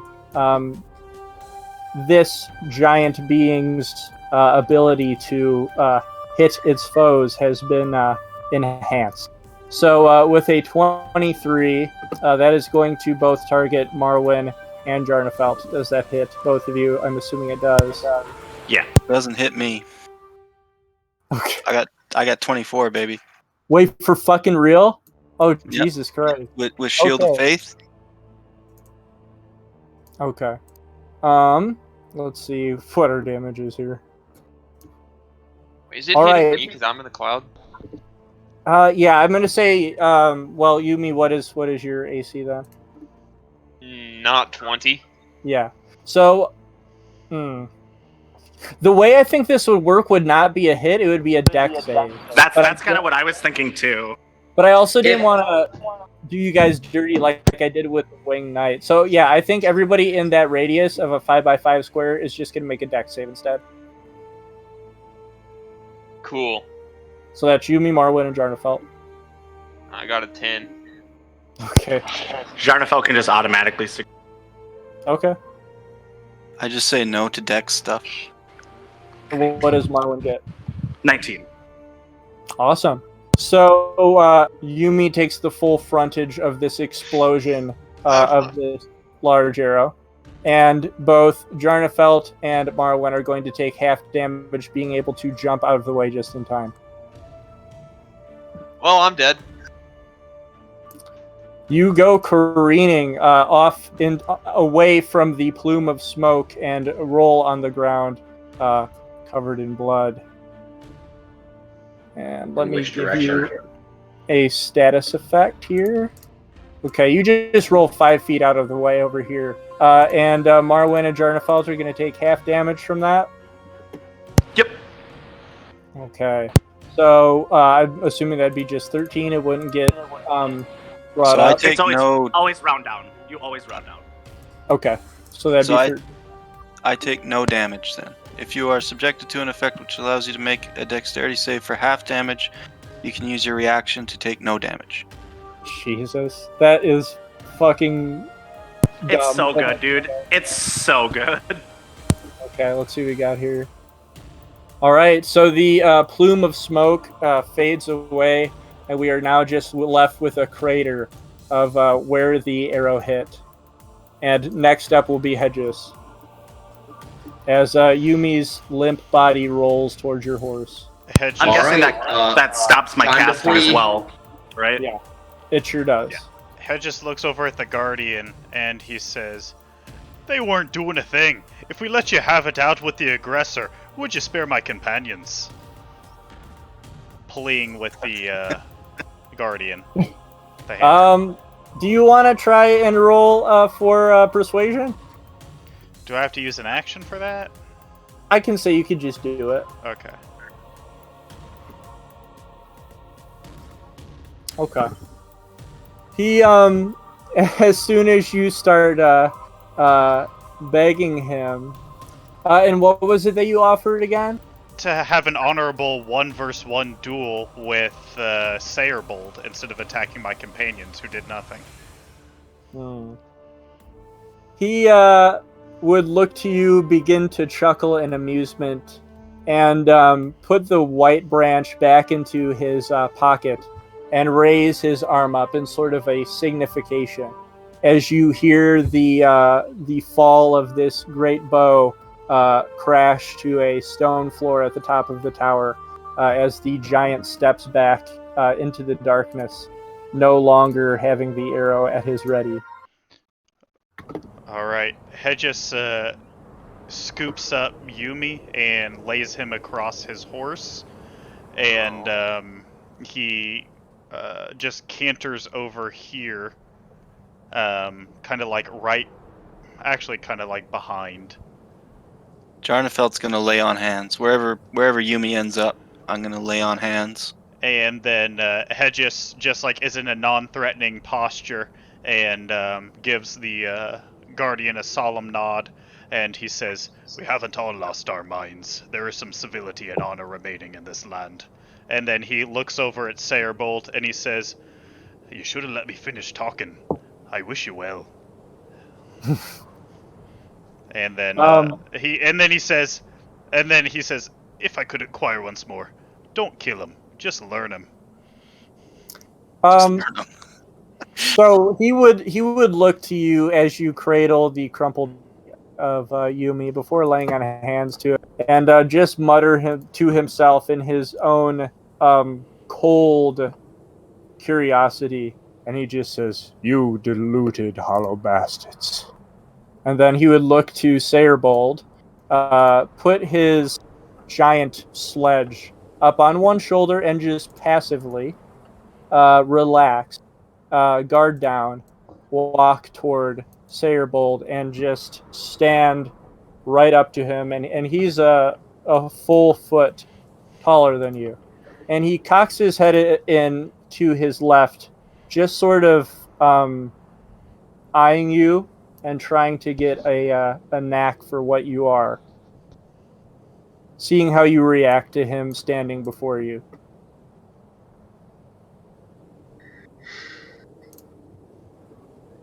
He doesn't seem to be provoking combat at all. He seems more curious.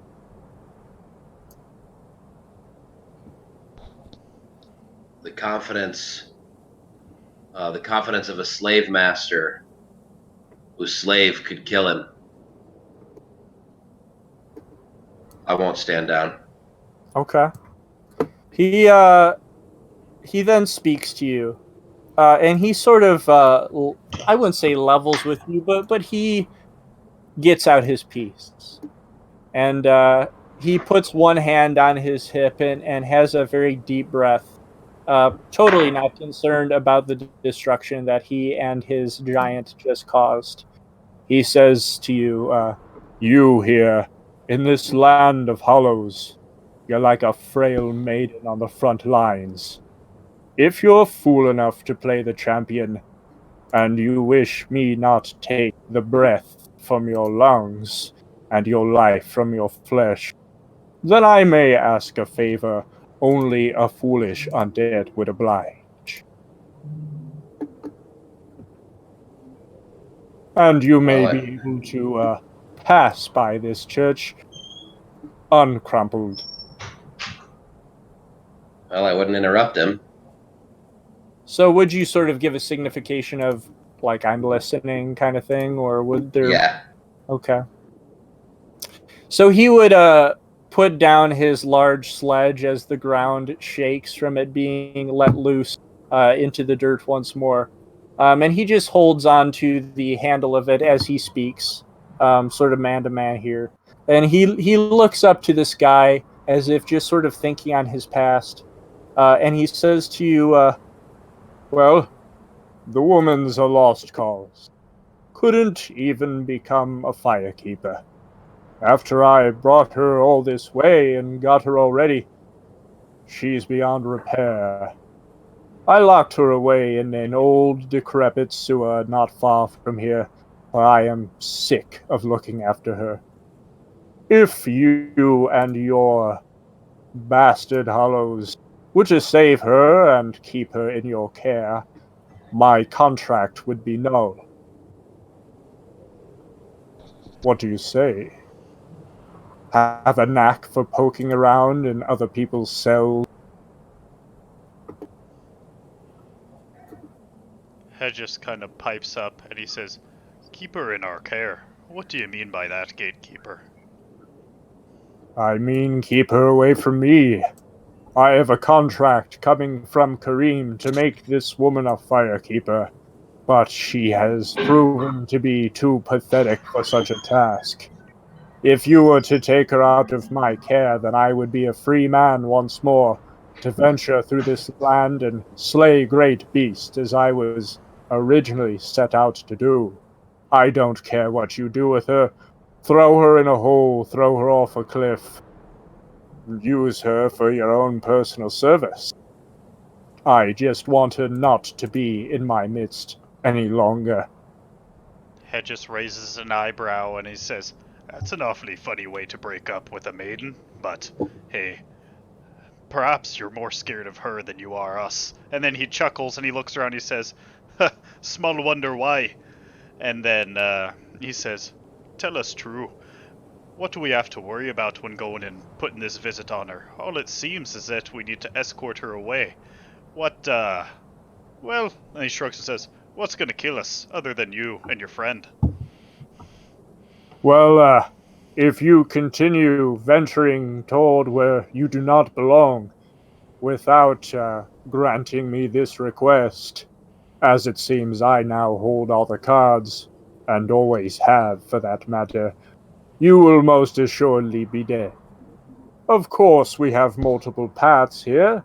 You may find your way to the bloody pit of hollows if you wish to run away from here, as most undead have. But if you are willing to accept this small favor that I ask of you, you can be sure, of course, that many dangers lie that way. I'll leave that up to you to find yourselves. And Hedges just kind of scratches at his beard and he says, "You are the first person that has spoken plain and true with us for some time, and that I appreciate. What lies beyond this tower? What area are you preventing us crossing to? Give us some information, if you would." Beyond this tower lies the world. Beyond this tower lies what used to be the land of Lordran. You are in a small beachfront of it. This is the wasteland for those too pitiful to hold metal for themselves in such a dangerous land. This is the bridge to the other side of the world. And I will not let undead go frolicking by in it. It is a holy land. And Hedges nods and he says, "I have been known to frolic." And just kind of nods solemnly. And he says, he kind of perks up and he says, "Well, beyond letting us by, might be I could ask something in return for you. You say that you were destined to kill great beasts and monstrosities. Surely then, you have heard of the demon that roams these woods. Would you be so inclined, once freed of this woman, to hunt such a creature down?" He would look to you, and you can tell that he's gritting his teeth beneath his helmet as he grumbles to himself. And he says, "Since you appreciate my honesty here, I will let you know that I have a particular disdain for undead. Those who think that they have the right to reignite fire or let it fade, to think that it is their choice. This is the land of the gods. You disrupting the nature of the gods disrupts me. I will not arm up with the likes of you." And then Hedges shrugs and he says, "So be it, gatekeeper." And he looks to his party and he says, "Well, on to the pit like the cowards we are? Or do we go pay a visit to his long-lost lass and see if she has any more bite to her words than he?" As I have said, if you take this poor woman off my hands, I will be gracious enough to let you frolic forth. We were going to go to the pit anyway. And then he nods and like points down at Jarnfeld. He's like, "It's true. We're cowards. And then he looks at the rest of the party, and he says, "You all have your fair share to say." I don't. I'm unconscious. I did lay on hands. 1 Okay. point for you. Back up. Coughing from your wounds, you're brought back to life. Seeing the crater of what ended you.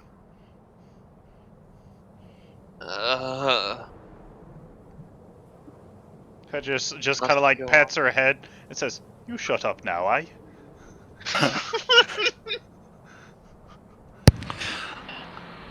I mean, this object called that you said was in this pit. Transposing kiln. Ah, yes. This interests me most. I do not think it cowardly if we head there first and then maybe free this fair maiden, as our friend has told us about here. He laughs out loud. Ha! Fair maiden. You jest. But all right.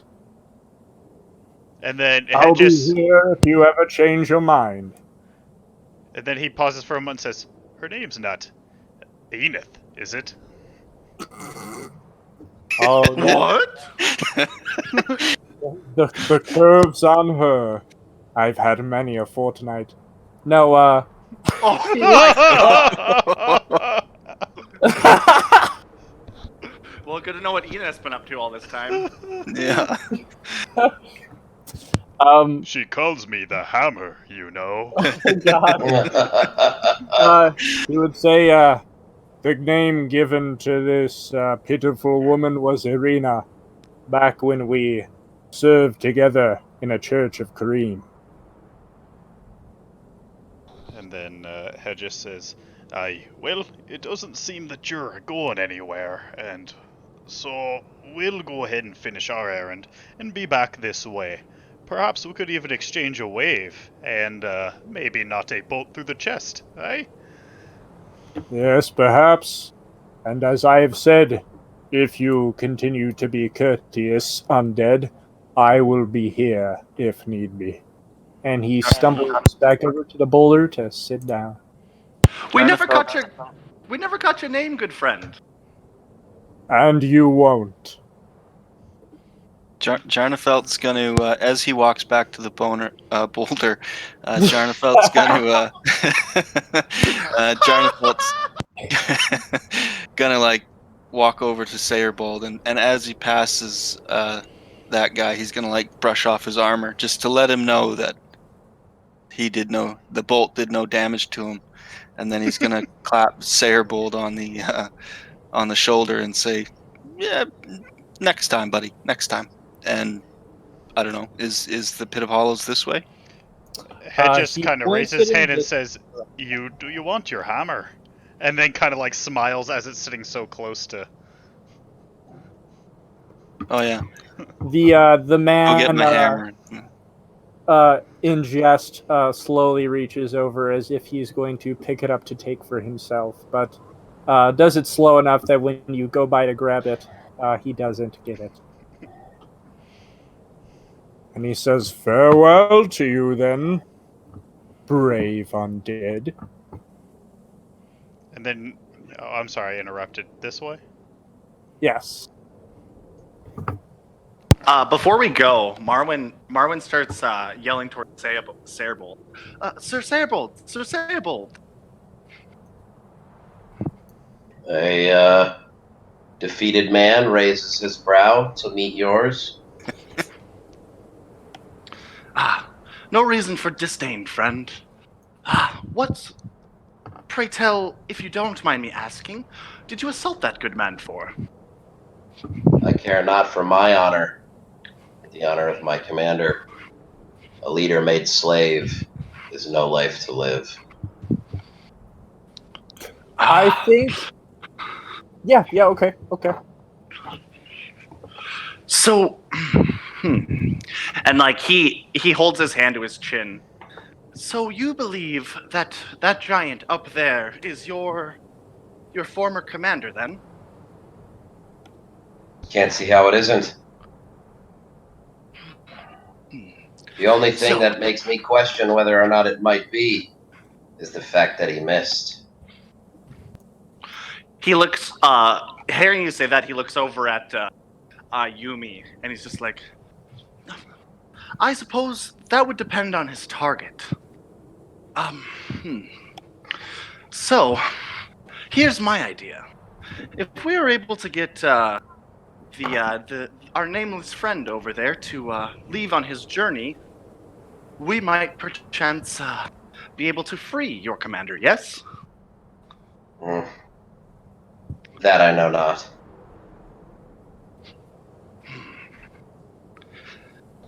I see. Well, we will figure it out together then, yes? Certainly. Hedges says, "Those are wise words." And he looks at Sayerbold and he says, "Nothing wrong with a hot temper. Just, well, And then he just canters over here, but doesn't look too harshly at you, knowing that, these is tough areas and, we all have our own demons. You may have attacked that guy, but I watched that knight with the big axe there rip a dead man, mind you, limb from limb, so we're still good. Yeah, nobody's better than anybody here. May we move on now? Hopefully with less injury. Yeah. I don't think your injuries will lessen times, good friend. Okay, and the stone hammered man just looks off into the distance, silent as a statue once more, as you head off. And heading in that direction, it is not very long down this winding forest road that you begin to see a plume of black smoke rising up through the forest. And in the distance, you can hear the snarling of hounds and the cackling of women. Down the road in the direction you're heading. Marwan looks over at Yumi. Maybe perchance, while we travel, you could rest upon good Sir Knight's horse. Just to get you off your feet for a small amount of time, and maybe recuperate you a slight amount. I'm fine as is. You look fine. All right, onward and upward.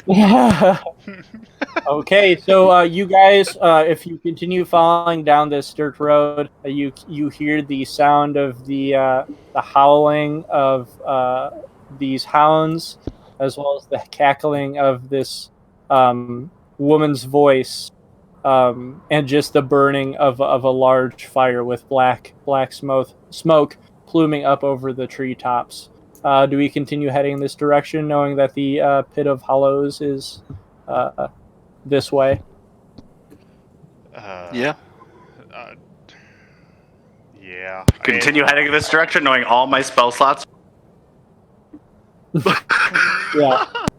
All right, so we go ahead and follow this winding trail until the smell of burning flames and embers grows thick in the air. And we end up crouching our way silently through a bend in the road and see before us a large plain of burnt grass, grayed, scarred charcoal trees that have been burnt to cinder, and a large, open, grassy landscape with a cobblestone bridge in its center. And here we see an engulfed, burning tree and a wagon of dead that have been piled up sloppily and without care in the distance. Directly before us, we can see on this cobblestone bridge where a large, dark black cliff face drops down. We don't know how deep. And we can see sleeping at the center of this cobblestone bridge is a familiar manservant with hunchback, wooden board on its back, chained to his chest, a rusted, toothy, two-handed saw, as well as a frail, hollow villager that just seemed to be slumped up against the bridge and sleeping. In the distance, we see a familiar, gruesome, fat woman evangelist in her evangelist cap and wielding a large steel mace with spikes attached to the end of it, as well as what looks to be a holy script in one hand. And she looks to be evangelizing to these frail hollows in front of this burning tree. And you hear her shouting holy scriptures of some sort or unholy scriptures of some sort into the air, not being able to hear exactly what it is she's saying. But you haven't been noticed. How deep is the pit that the Chasm. Yep, that.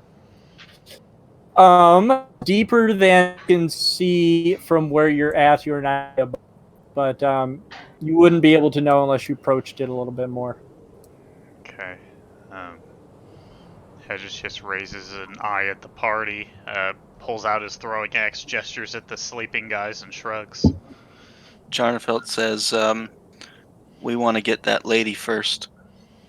And then But Hedges says, if they're sleeping, there's a chance they might not be able to wake back up. Aye. Our ninja, our thief is only have 1 HP though. And I'm not going to be able to sneak up on them. Hedges I says, am 100% willing to just dump all of my Estus flasks into him. Okay. All of them. all one of it, right? I thought we had 2. No, he One. just buffed it to 1. Oh, raised the hit is it? dice. Yeah.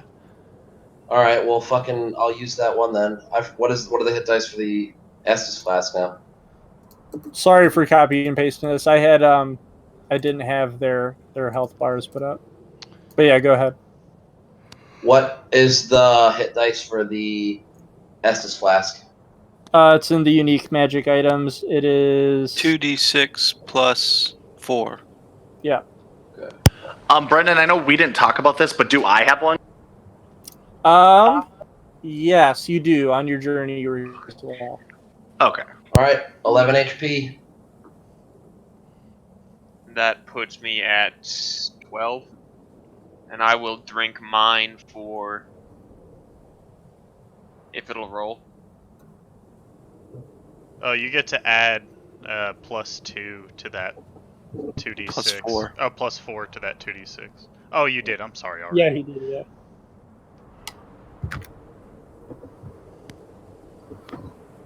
There it is. Cool. So 14 plus 12. 26. I'm back up a full. Nice. Yeah, I was gonna say that's 25. Yeah. Let's see here. Well, I am prepared to try something. And then he says, Hedges looks down and says, "Get up there, all sneaky like, and slit the one with the saw's throat." But before you go, I walk over and I put my hand on Yumi and I cast guidance. Nice. I'm gonna use the bathroom real quick. I've got my headphones though, so I can hear what's going on. So. And then Maybe you guys can tell me if I should do this. Should I cast Protection from Evil and Good on Yumi? Ooh. 27 stealth to sneak up on him. You get to add a d4. I'm fairly certain I'm going to save that for my attack roll. You can't. It's guidance, and I'm pretty sure it requires concentration from me, which I will be dropping almost immediately. Ability check. Alright, whatever. So when you Hedges prepare the action for as soon as he makes his attack. I want to follow up right behind it and or throw my hand axe at it as well. Yeah. Okay. I'm cool with that. So were you casting Prot Good and Evil? I was gonna ask the party if they think I should waste a spell slot on that.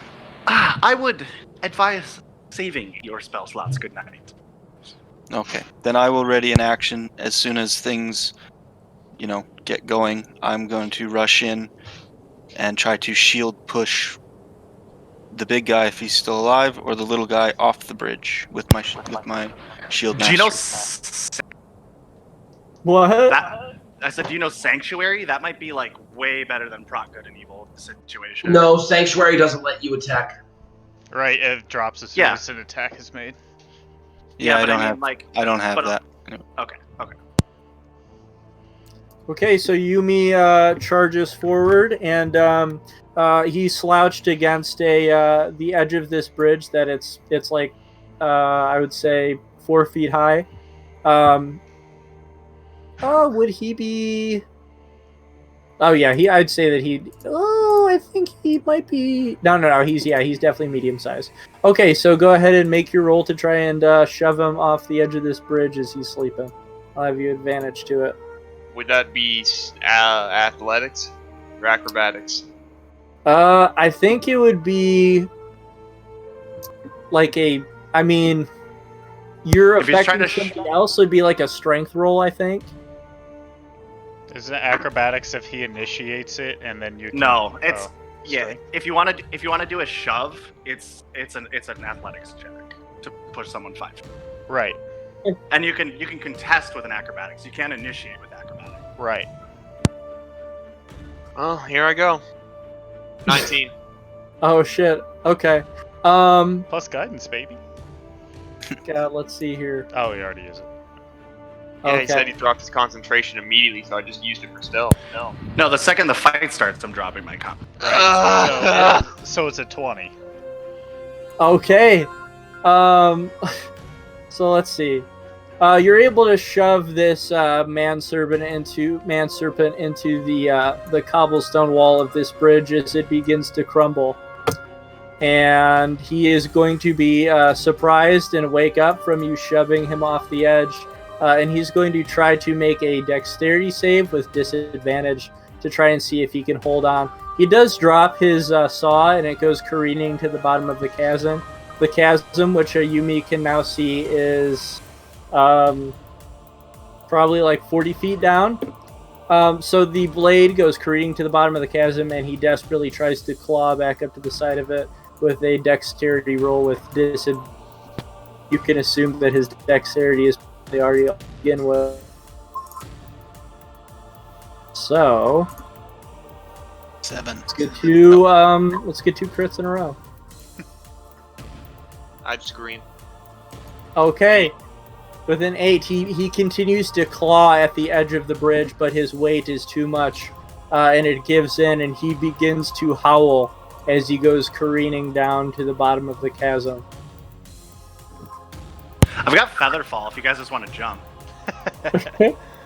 Alright. So I'm he slow fall, I'm a careens monk. 40 feet down into darkness as the other hollow wakes up in shock.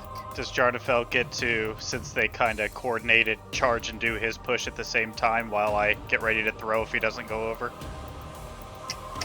Can you say it one more time? Oh, I said, does he get, since they were doing this in unison, does Jarnafel get to charge over and try and push him off as I throw my axe before he responds?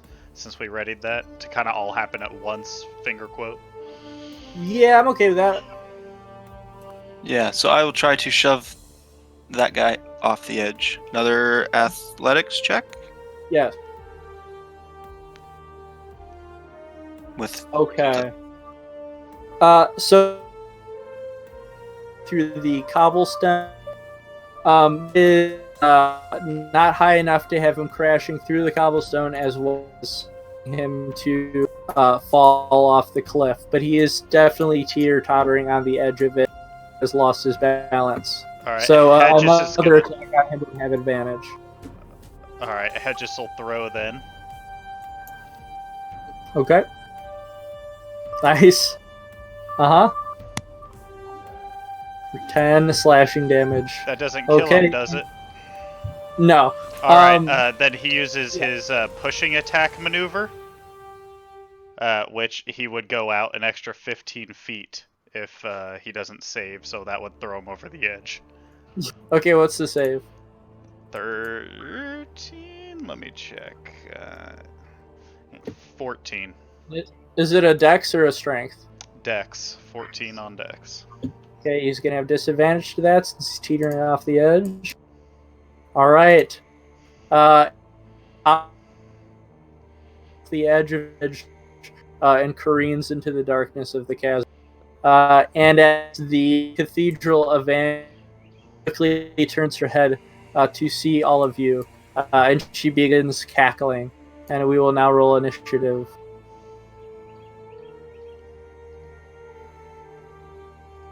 Sweet. And Yumi You guys got rid of big boy right away. Good. and Cactus, just so you know, monks don't get slow fall till 4th level. Close enough. I'm gonna be power leveling monk anyway. It's already at 2. Marwan got a 19. Where's my initiative at? There it is. 11. Okay. Is Dakota back? Yeah. Oh, I'm sorry. So go ahead and roll an initiative then. Oh god. All right, now I will roll for the churchgoers.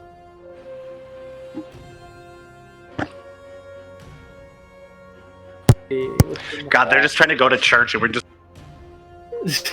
Fuck off! Yeah, get the fuck out of here. We're just worshiping the Lord.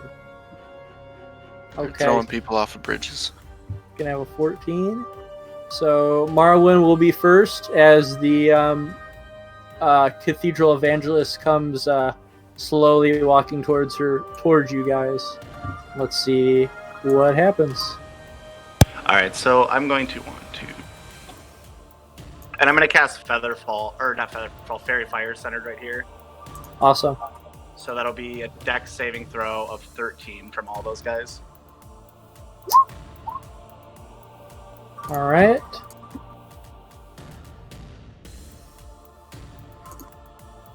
The evangelist gets a 16.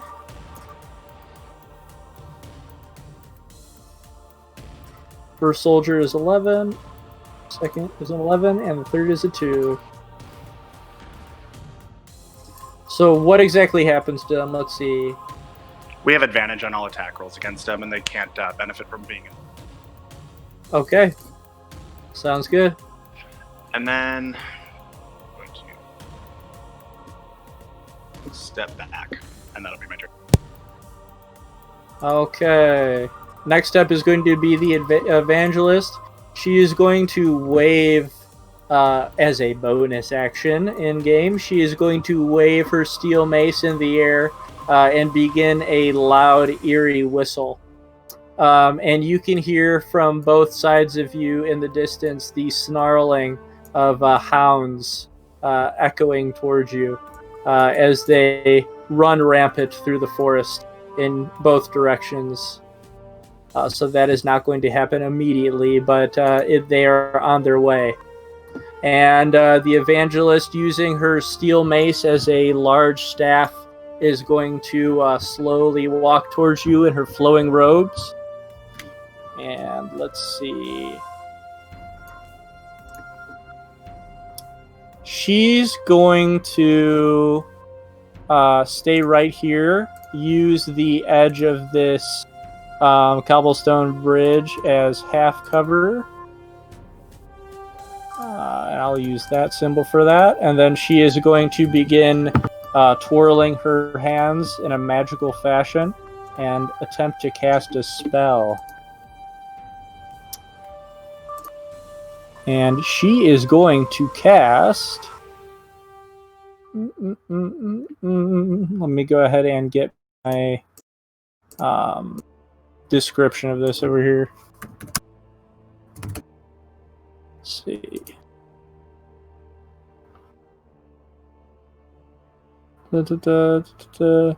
All right. So she is going to cast a spell on 3 of you. Oh, actually, it's going to be... Yeah, it's just going to be Jarnafel and Yumi. You guys both feel a tingle of black tendrils sort of circling around your body. And you guys are going to need to make a charisma saving throw.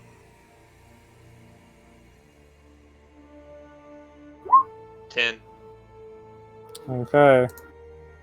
Is that all of us making the One. Christmas saving throw? Nope, just these two. Okay. As you see black tendrils begin to swirl around them. Okay, so Jarnafel is unaffected, but Yumi, you begin to feel lethargic. And for the duration of this spell, whenever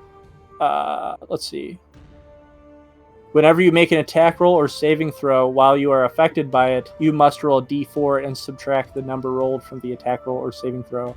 Aw. I don't I'll like go it. ahead and I'll put that in the chat so you remember that. All right, and then next up are going to be the hollows, who are going to howl maddeningly and rush towards you with their bent-up steel machetes. This one's going to go directly in front of Jarnafelt and attempt to slap him a few times with this machete. And first slash, it's going to be an 18. Second slash going to be a 21. Miss. Okay. Actually blocked. Yeah. The next one is going to come forward 30 feet, and he's also going to try to hide behind this edge of this bridge's cover. And he's going to pull out a crossbow and is going to... Let's see what my range is for this. He's going to try to hit Yumi with that crossbow, since these I'm guys... gonna give him disadvantage with my protection. Okay.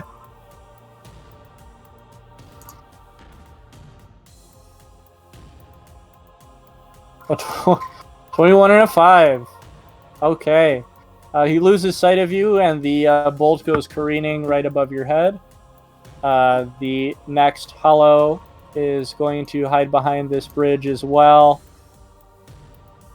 and get half cover from Jarnafel and Yumi and Marwan. But he's going to go look behind the bridge, and he's going to attempt to hit Sayerbold, who is behind a tree. So you're also going to have half cover, which gives you a +2 to your AC. My AC 17. So 19 then, as long as you're behind that tree. Cool. Alright. Okay. It chinks into the bark of the tree and wobbles and misses. And you hear the echo of the snarling dogs begin to grow louder. And it is now Yumi's turn. I'm gonna go ahead and try and stab that hollow that I'm beside. Okay. That is... You have advantage because of the fairy fire. Yep. So that's with still six... minus what? Oh, you roll a D4 and subtract that from the roll. Does 15 hit?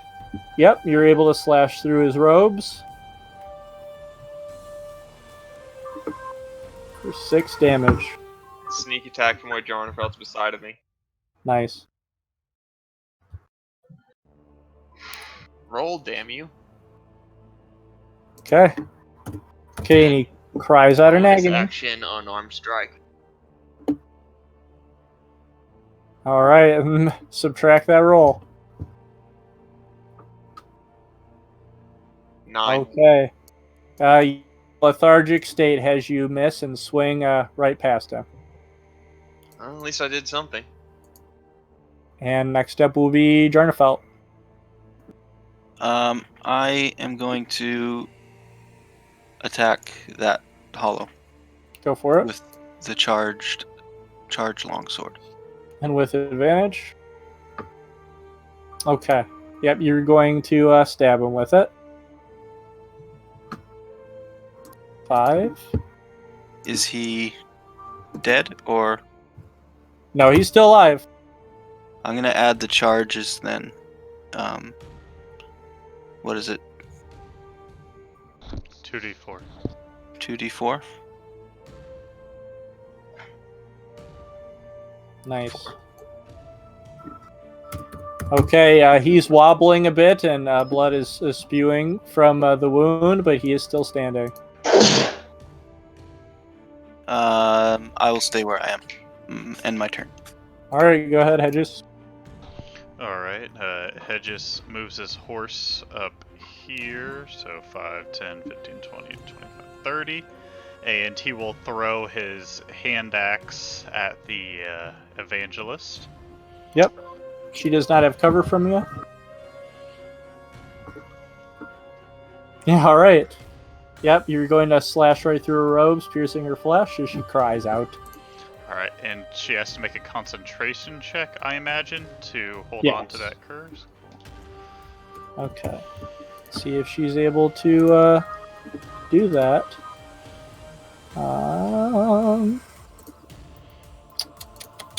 Does she have... Yes. Okay.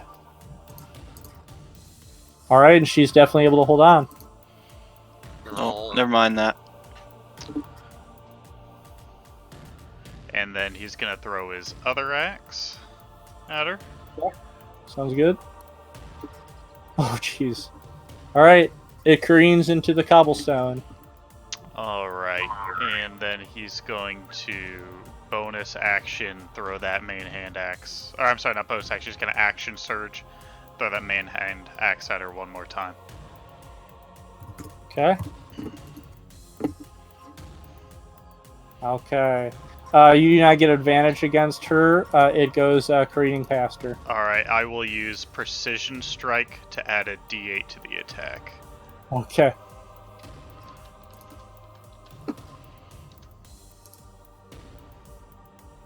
All right. You're able to slash into her flesh. Alright. For 14 damage. Just a little 30 damage this round. Just a little 30. Okay, she howls out in pain, but she is so far doing all right. Does she have to do another concentration check? Yes, yes, she sure does. All right, let's see if she gets it.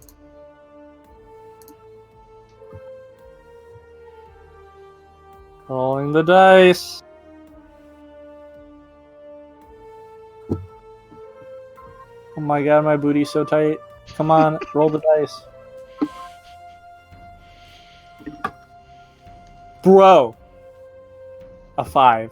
Okay. Bane has been dropped from your status. You no longer need throws, and the lethargy leaves you. Alright, Hedges wheels on his horse and comes right here. No, right there. And ends his turn. Okay, next up is Searbold. I will be casting Hail of Thorns on myself, which is a bonus action, and then it's just the next time that I fire a shot, whenever it connects, each creature within 5 feet has to roll a dex save. And it takes 1d10 piercing damage on a fail save and half as much on a successful one, as well as the damage of my normal crossbow. Sick.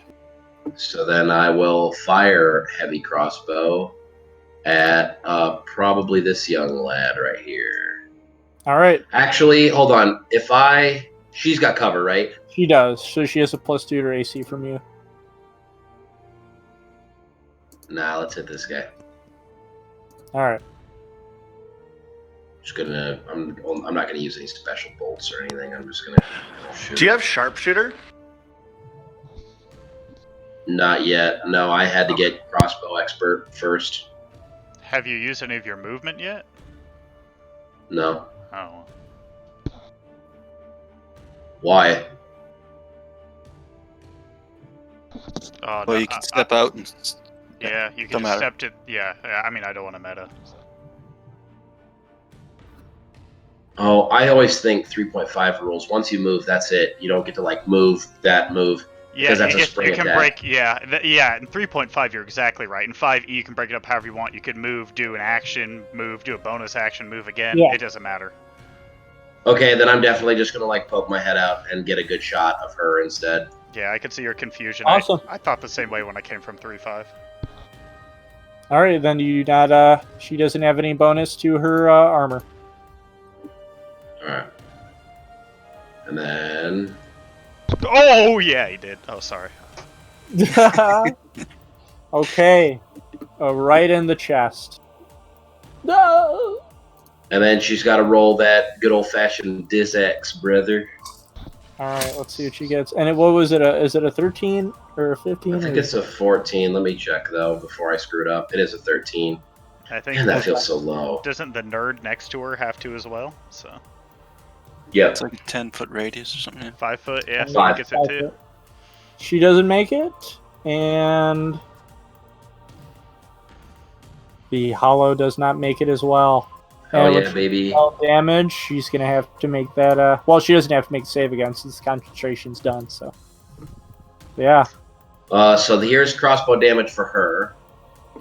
Oh, All right, real deal. And then I just have to roll a base d10. Rolling the dice. ... Oh, Max damage, baby. There we go. is that 10 for both of them or for Yeah, anyone in both the... of them. Both. Oh my god! Just a little 31 damage in one shot. Don't mind me. My name's Sayerbolt. Yeah. So Well, it makes up for what happened earlier. I'm still butthurt. I'm so butthurt. So, sprouting thorns cover her body as they pierce her flesh, and she cries out in Oh pain. no, it's even more gangster. It's the have you ever seen the it's the fucking dumbest thing ever.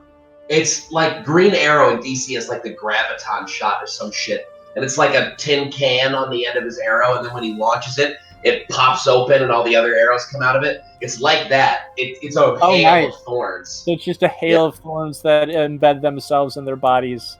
And that is exactly what happens. And she is now deathly injured and spitting up blood and doing very poorly as she weeps eerily. And then I'll use the remainder of my movement, I guess, to tuck back behind there. And that will be my turn.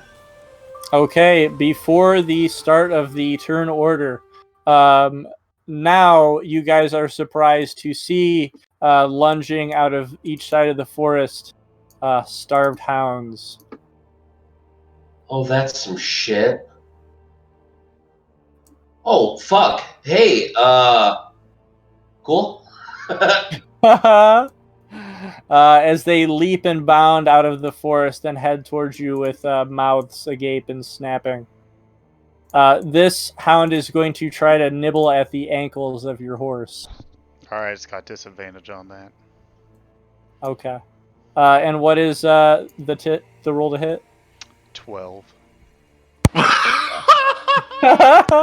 Okay, cool. How much HP does it have? 24. That's a good amount. Jesus Christ. For It's the higher than warhorse? half the party. Well, I don't know. Let me. I don't know. I have a wiki up, so let me pull up something official. But 19 health. 19. All okay. right, it Or else snaps it's 19. at the feet of your horse, but it misses. The next one is going to come bounding out toward Marwan and make a single bite attack against him for a crit fail. It's going to latch itself onto one of the crystals on your body and snap a little bit of one of its teeth, dealing itself 3 piercing damage. What is the full HP of these guys? Yeah, what is the full HP of these guys? Oh, I'm not telling you. Oh, okay. Okay, and then the next leaping hound is going to come at Sayerbold What a bitch. for a fucking crit. I deserve it. I'm gonna get rid of these fucking chess pieces. That shit's just like confusing. Okay. Alright, and snarling, it embeds its teeth deep within your body. And let's see how much damage it's going to deal.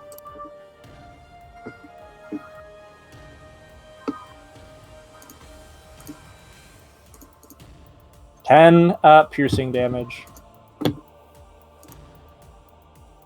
Taking it stride, I guess. And next up is Marwan. You were doing potions as a bonus action? Yes. Okay, so I'm gonna drink my Estus Flask.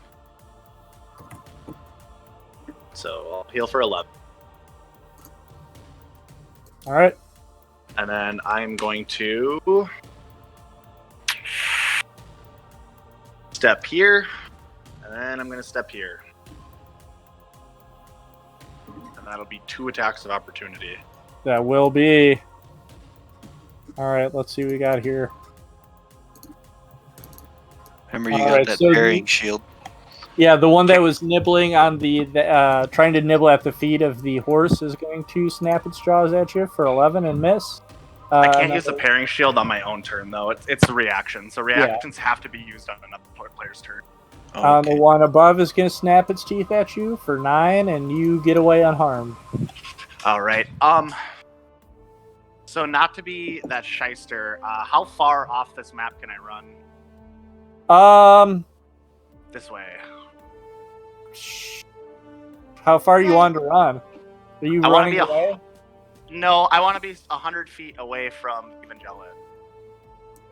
So I'm about 50 feet away right now, so I could move another 20. Yeah, okay, that's fine. Okay, yeah. So I'm just gonna move 100 feet away from her, and then I'm gonna throw a Hedges at her. Oh, yeah, I'm gonna say within the cover of the forest. There's no way you'd be able to throw that through like a shit ton of trees. Can I just go down like here, like down the path? Yeah. Like stay within view of her so I can see, but I just want to be further away. I'm gonna say it's all up on a hill and going like 50 feet further. As the hill inclines, you wouldn't be able to see over that. Can I throw my axe and then run there? Yeah. Okay, I'll do that then. All right. So, and then I have sharpshooter, so I ignore cover. Okay. Okay, and with a 12, don't you? No, I don't have advantage on her. Yeah, with a 12, it just goes careening right past her, and then you do your little run. All right, yeah. So then I think if I'm not going to be able to hit her, I would just run into the forest. Okay, I've made a little space for you. Okay.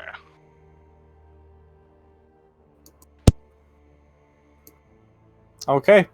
And next up will then be the evangelist and her followers. She is going to, let's see. I think she's going to try to stay back and cast another spell. She is going to, let's see. She is going to speak to Jarnafelt, murmur some whispering prayers that echo in your very brain. As it seems that she is trying to influence your very consciousness. So I'm going to need you to make a wisdom saving throw. So you hear whispering within your mind. Not charisma? No. Wisdom. Okay. Let's see. You are magically influenced by her. And she commands a word that echoes into your brain. She tells you to approach. And you must move by the shortest and most direct route towards her, as far up to her as you can, within 5 feet of her. Okay, and doing so, you get an attack of opportunity from this guy. It's a 9? No. Okay, and that's going to be her action as she cackles in front of you as you are under her control for this turn. And the other two hollows are going to try to whack at you with their machetes. Actually, I think this one's going to stay over here and try to get a ranged attack. Even though Sarebold has that +2, he's going to try to hit him with the crossbow. So let's go ahead and do that crossbow attack first on Sarebold. For a 14, which I'm assuming misses. Yep. With the cover, I've got 19. So. Okay. All right, and the second hollow is going to try to slash at you twice with his bent up machete. Me? No, Jarnafelt. Oh. And they're just going to crash against your shield twice.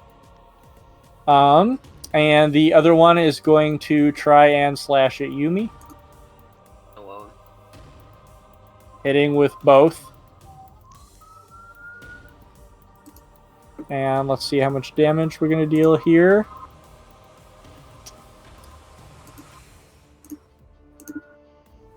The first hit is going to deal 7 slashing damage. What's your health at? Currently or without the -7? Currently. 16. Alright, and the next is going to do 4 slashing damage. I'm at 12. Okay. Next step is going to be Jarnafelt. So, like business as usual, or am I under some sort of? You are fine now. Okay. You've snapped I'm gonna use my bonus action if you let me use it before I do anything. Yeah. To utter a vow of enmity to that lady, which gives me advantage, and then My bro. Yeah. and then I'm gonna try to hit her with the charged longsword. Oh, here comes the eat stick! That gives us all advantage, right? I think just me. I think. Just him. Alright. You stab it right through her belly fat. Does 7 kill her? She falls to her knees and begins to shake and weep, and she is at 1 health. Well, then I will use. Oh, I use my bonus act. No, okay, I can't do anything. No, I can't do nothing. What class are you again? Paladin. Okay. I've used my bonus action though. You sure have. I think I went in opposite order. I was Yumi before Jarnafelt, so go ahead, Yumi. The guy standing next to me is dead or not? He is alive. Not for long. Okay. Oh. I see. You still have advantage. I'd say 21 then. Okay. Alright, you slash across his torso. 7 damage. He's still alive, or am I gonna punch him? He is still alive, but doing very poorly. 23. Okay. Crack him in the jaw, and that is enough to crack his skull open and send him down to the ground in a pile. Alright, that's my turn. Alright. Next up will be Hedges. Alright. Hedges will drop his hand axes into their holsters, pull his pole arm, and he will have his warhorse. Well, actually, he'll go ahead and attack this guy real quick. Okay.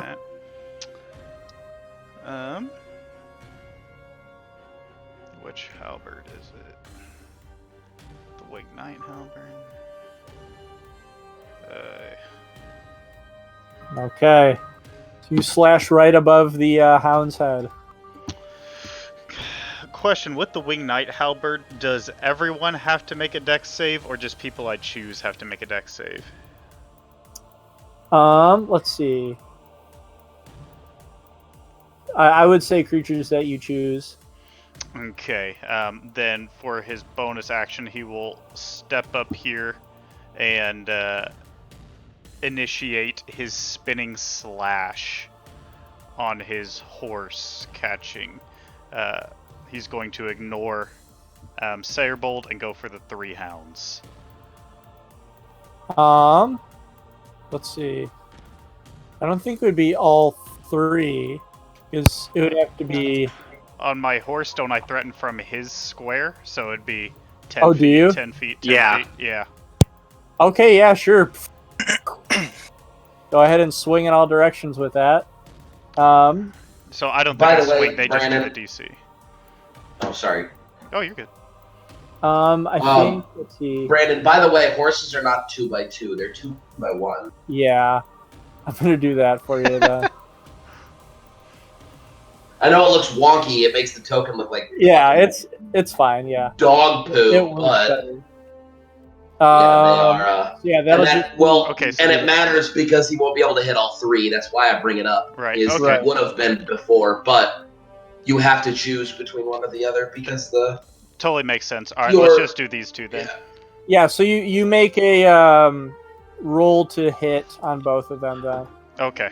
And then they just make the DC. Then they make the 13 saving. Yeah. Okay.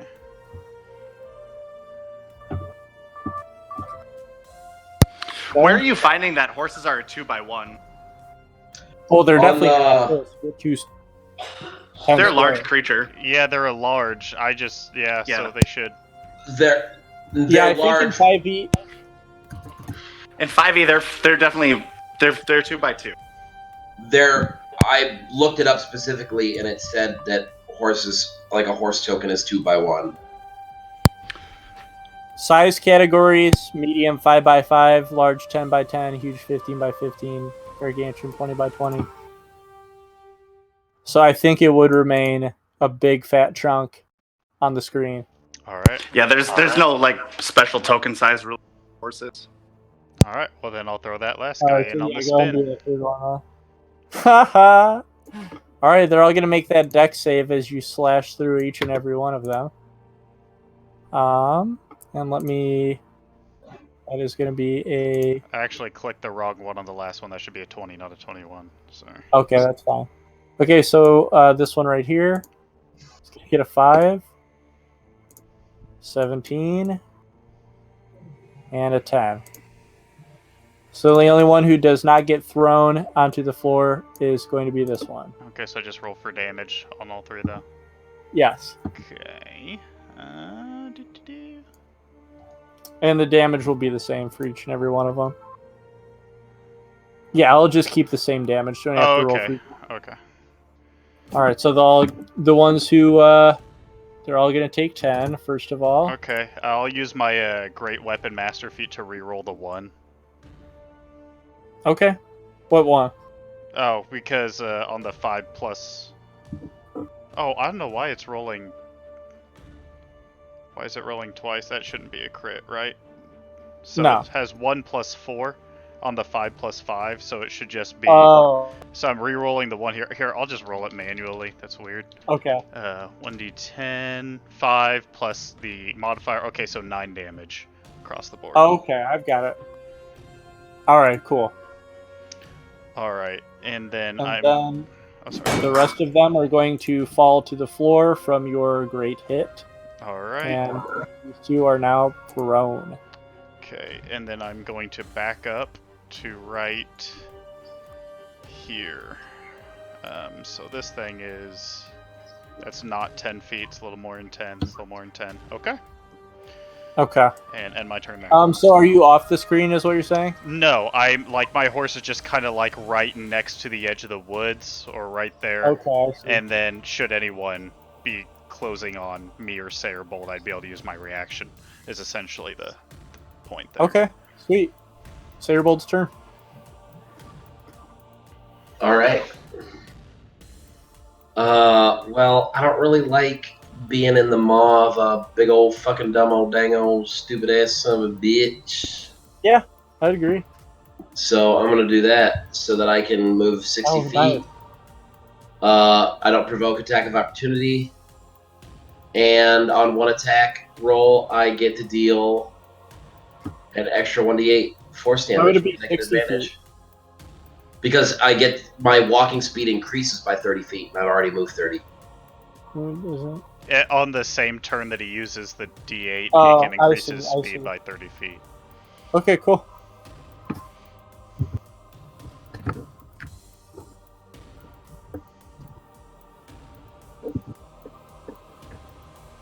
So I am probably gonna fucking haul ass up here.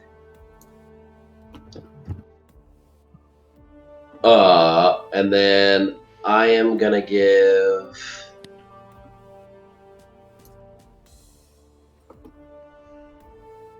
What do I want to do? I forgot what that symbol means. I apologize. What the X? No, on the dogs. Oh yeah, the boot is prone. That's what I thought.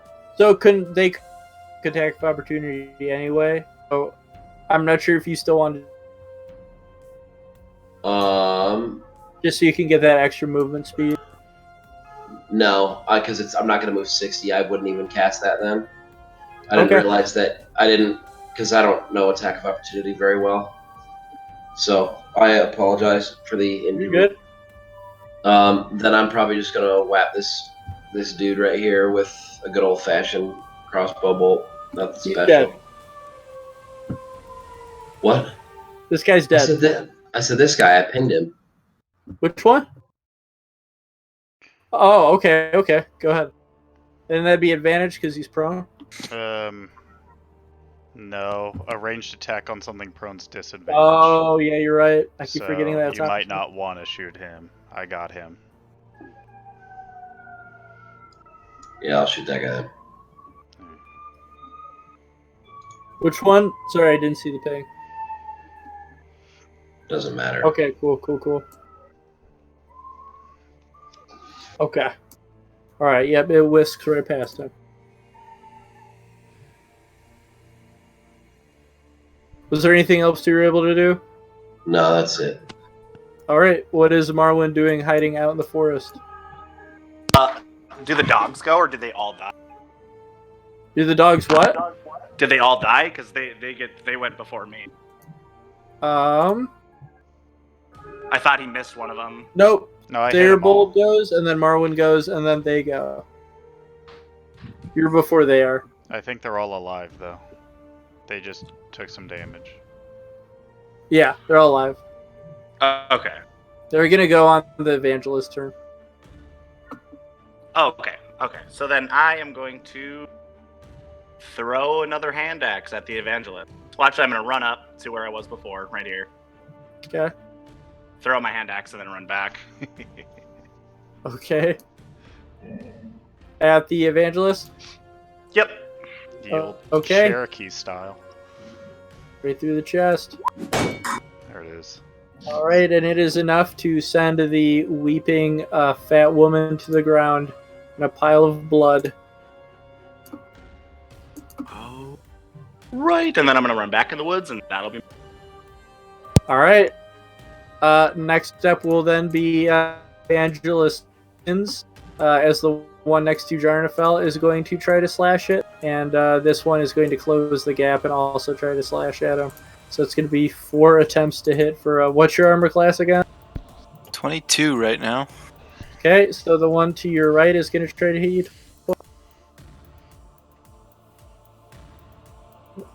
Alright, and they both just slam against your shield.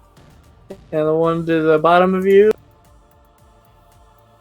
they're both just going to slam into your shield. Jarnafel's got me harder than a diamond in an eye, Storm Boy. Okay. just a living tank.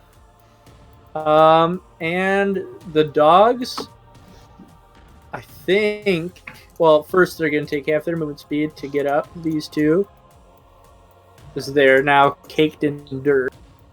And I think they have, they can move 20 feet. So the one closest to Yumi is going to bound toward him. And these two are going to try to corner Hedges' horse. As and soon try to as, attack as soon as this one comes in, I'm going to use my reaction to attack him with the... Alright, let's see here. Roll, bad boy. Oh, okay. Alright. Just slashing right above his head.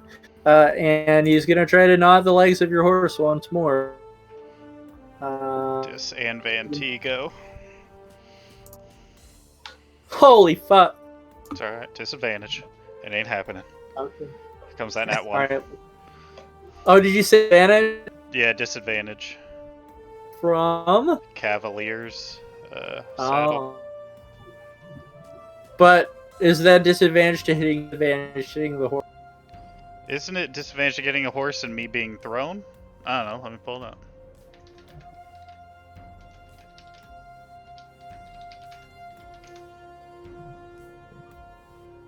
Saddle of the let me get a Cavalier. copy paste. And attack rolls against the mount have disadvantage, and you can't be dismounted against your will if you're unconscious or if you're conscious. So yeah. All right. Just a regular old gnaw then. 4.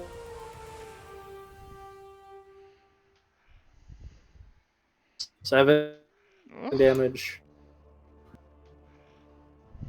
The second hound to also try to hit with disadvantage. And is gonna hit. 6 piercing damage. Okay. And then we're gonna go ahead and go to the hound, who's going to bite at the ankles of Yumi. Oh, that was not what I was trying to do. No. Keep the 7. I like having ankles. Okay, yeah, fair enough. Let's see what the plus. Well, it's just gonna be a +4 then, so it'll be an 11. So it's a gaping jaw Mishu, and next up's gonna be Yumi. I'm gonna go ahead and stab this dog that tried to bite my leg off. All right, you stab him. And because Sayabald is next to me, I'm going to sneak attack it for an extra d6. Nice. Okay, you slash right across its throat, opening it up, and it gurgles and dies. And I'll stay where I am to swap to my longbow. Or short bow. Okay.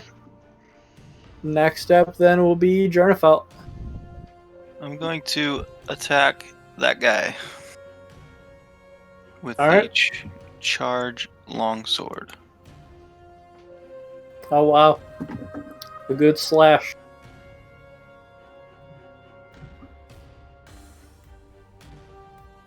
Jeez. Yelps out in pain. I'm going to spin and push this guy with my shield. I'm going to try to shove him 5 feet Oh, into the nice. hole. Alright. Do I have to roll to hit? Yeah.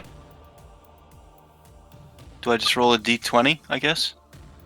Shield doesn't have any That was just be a stat. D20, yeah. Aren't you doing this as a athletics check? The shove? Yeah, I that's mean- the flat D20 thing doesn't sound super correct. Yeah, you just use your athletics check, right? So roll that. That makes a lot more sense. Oh. Alright, and you push him. He's just teeter-tottering on the edge, so he's going to fold his arms around as he falls off the cliff, howling as he falls into the abyss.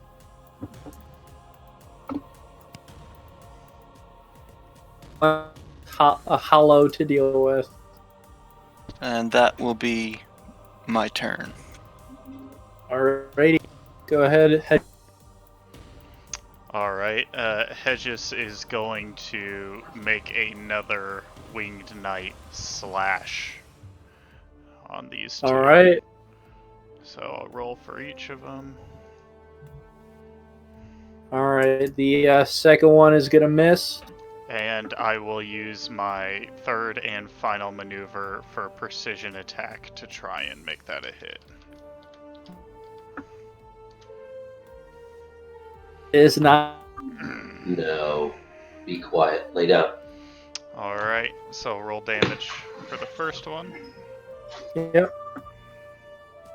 Alright, and which one are you going to want to do that to?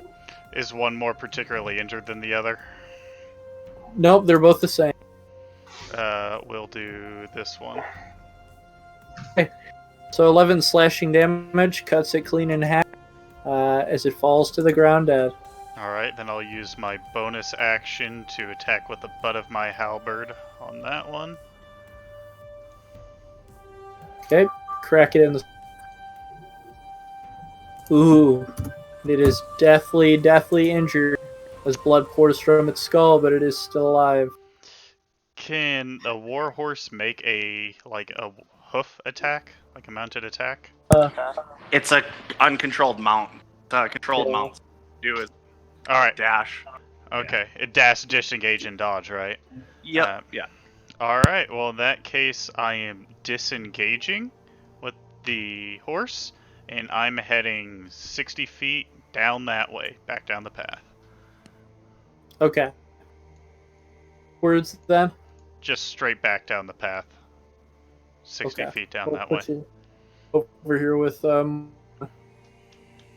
and next up Who? you.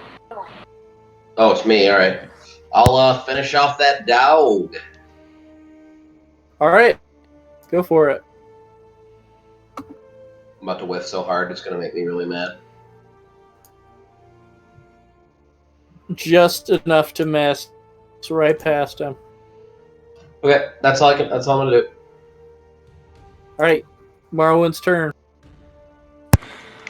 All right, I'm gonna step out now. I'm gonna sharpshooter this guy. All right. All right, and with a 14, you're able to slash your hand axe into him, Oh!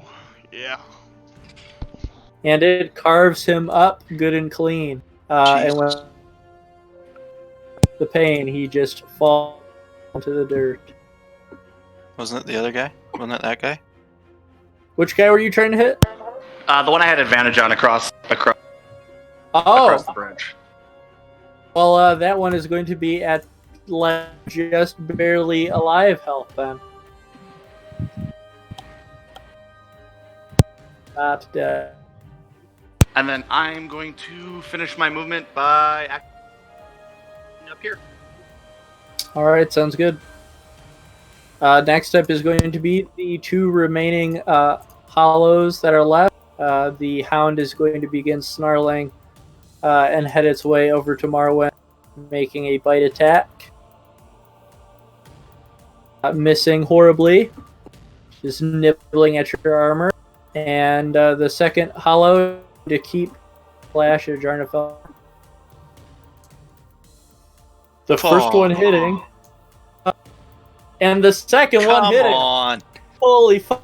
Okay. For 5 and 4 slashing damage. So 9 total? Yeah. And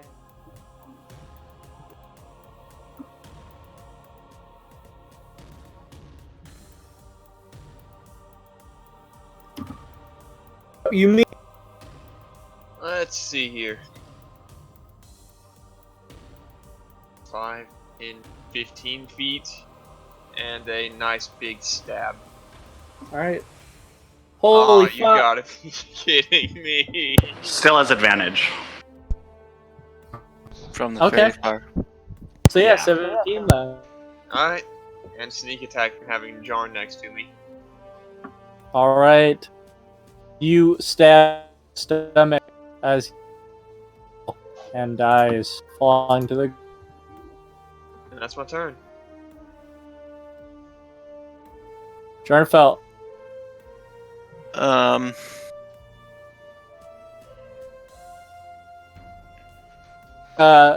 To see if Marwan could end this, or was anyone going to try to run over there and finish it? I mean, He's if got it. Hedges can do it, you ride back up. Yeah, go ahead. If you want to run back over there and try to finish the Yeah. round. I'll ride Go. back up to here. Can I control that from here?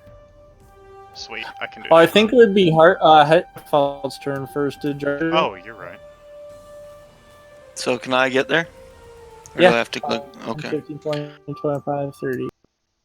I will attack then.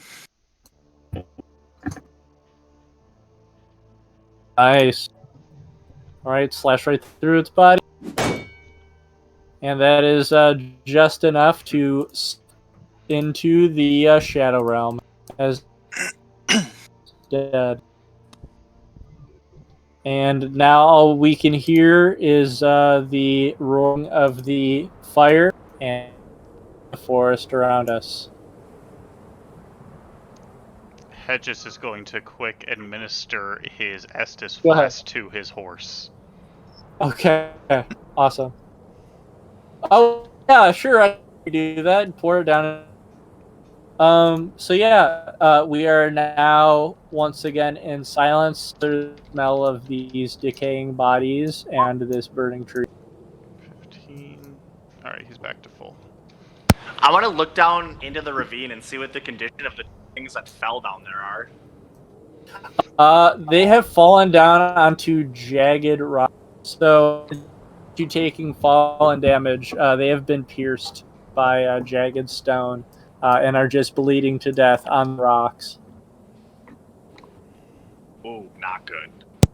Not good at all. Would not have been a fun tumble for any of you guys, that's for sure. Are any of them still looking alive? No, Okay. not at all. Alright. Hedges canters forward and comes over to the side where there are bodies. He leaves his horse right here, dismounts, and wants to start rummaging. All right, let's go ahead and make an investigation check for that.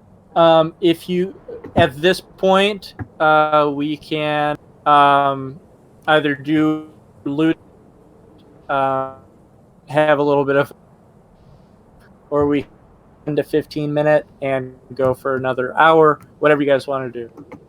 I unfortunately F1. have to be wrapped up by 9:30. All right, that's cool. I would actually prefer if I could bail now. I'm a sleepy boy. Sure, we'll go ahead and just do our looting now, and then we'll go Yeah, ahead. I'm totally cool with you guys like looting and doing that shit though without me being there. I mean, save right, the good cool. shit for me, but other than that. Yeah. All right, we'll see you later. Thanks for playing. Is that okay? Like, is it all right that I'm? Yeah, dude, we're good. done. We're just looting now. All right, okay. I'll talk to you guys later. Thanks, man. All right. Have a good week. Later, Yeah, man. See you guys. It's always a pleasure. So yeah. Later. As I hop off, I know Marwan's the inquisitive type, and I ask him if I could help him do the looking, as he has keen eyes. Well, here, and I'm gonna cast guidance. Alright, he shrugs and Nice. does it himself then? And No, I'm then- casting guidance on. I'm casting guidance on me. Okay, and then Just I'll me. just do the I'll do the aid action on him. Yeah. Okay, sounds good. 8. Or help, so he just gets advantage. So like helping him search. Okay. So 18. Okay, and then Jordan felt just at 7 on this one. So we'll go ahead and do felt roll. Let's see what we got here. Okay, you find a single potion of healing in the satchel of this hollow.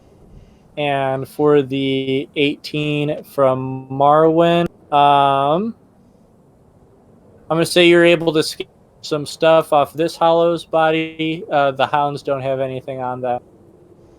So let's see what kind of items we get. And could I have him? I was gonna have him help me with the evangelist when I came over here. Sure. Yeah, so we'll go ahead and do the rest of the hollows first. Cool.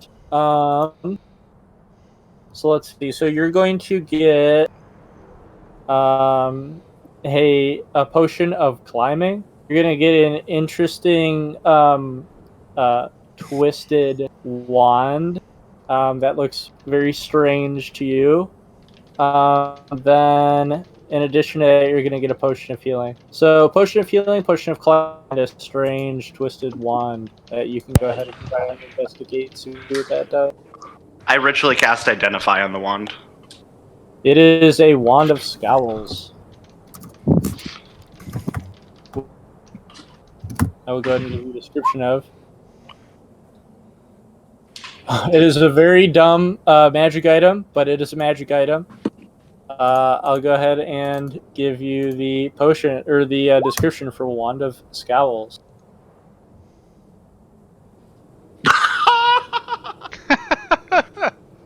I love it. And so before the investigation roll on the evangelist, go ahead and make a D100 percentage roll. Actually, let's make a D100 percentage roll for all the hollows. So that's going to be 1, 2, 3. So whoever wants to do those.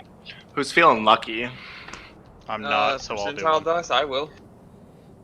So what? 1d10, 1d100. 100. 1D100. Yep. 39. Okay. And then if you go ahead and roll that 100 real quick. I did. I got a 39. No, I mean 100. If you just roll 100 real quick. No. Oh. Alright, sure. Okay, Here so it comes. who's gonna make the third roll then? 6. Okay. Very nice. So, Hedges, you are able to find. Hedges is able to find a gem in the pocket of this evangelist. It is a shining gem of divine light that is warm to the touch. You're Is not it like sure what my it does, other though. shining gem of divine light? What was the name of that gem? Oh, it was the have gem the of name? shining in divineness. It was a it was a blessed gem. I don't know. It just said a blessed gem infusible by blacksmith. Yep, it is the same. It is the same gem. Ooh, all right. I just smile, hold up both, showing the party that I have them, and then I put them in my pack. And the Is scale. that something that I would be able to infuse? We can figure that out. I need to refresh the schematics of how you're able to infuse stuff, and then we can decide on that. Well, I mean, I'm proficient in blacksmithing tool and stuff. So Okay. I can't infuse it with my ability. I'm just I would be able to I do it would with say my that blacksmithing. you can sort of be a mobile blacksmith, where instead of having to some items are going to be definitely you need to go to Andre to get that shit worked out. Some think you'll be able to do that. I'm gonna have to figure out on my own what stuff you would be able to and what stuff wouldn't, and then get back to you on that. Yeah, no worries.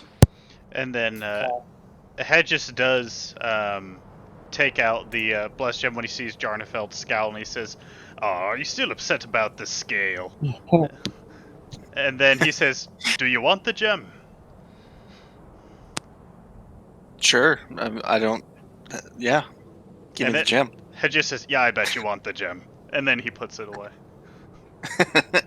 So an Jarnefeld 18 turns and walks away. So And he says, 18 "You know I don't mean it, baby." He sits down over here, and he's not talking to anybody. So He says, "You're good at cooking that over by the fire." on the evangelist, you're able to find 3 items. Around its neck, you're able to find a bronze amulet with intricate designs on it. So an amulet, you're able to find a potion of resistance against fire, and a let's see, and a potion of greater healing. So potion of greater healing, potion of resistance to poison, and an amulet. And since you're able to detect magic, it's going to be an amulet of proof against detection and location. So was it a potion of poison or fire resist? You said fire the first time. Oh, did I say poison the second time? Yeah. It's fire? Oh, yeah, it was fire. Alright. Let me write those down for you guys. Hedges holds up the fire one, looks over at Jarnefeld, and says, "Seems as how you're just about immune to anything magical that could be thrown your way. Do you mind if I hold on to this?" Or Jarnefeld's still not speaking to anybody. And then he holds it up for Yumi, and he says, "Do you need it?" I doubt I will. And then, alright, Hedges shrugs, he'll hold on to that, and he says, "Okay, what about this one of healing here?"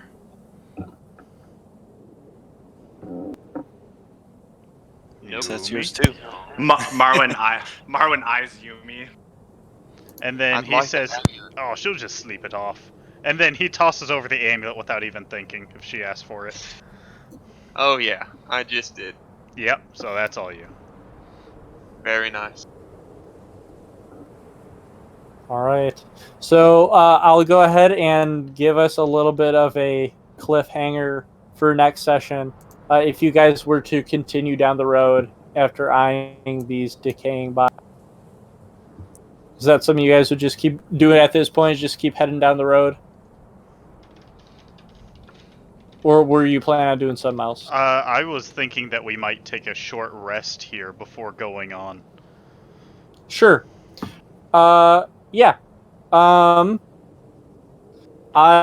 will say that you guys are able to have a short rest here, and then I'll drop a little bit of a clip. Yeah. Cool.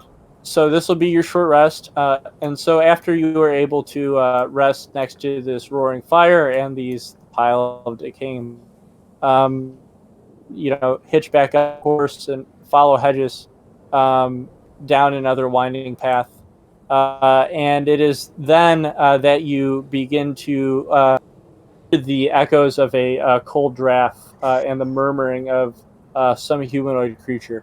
And as you come to a clearing, you see a very large pit in the earth, as well as several pale that are cramped tightly together in a steel rusted cage and are murmuring to one another below a twisted gray tree.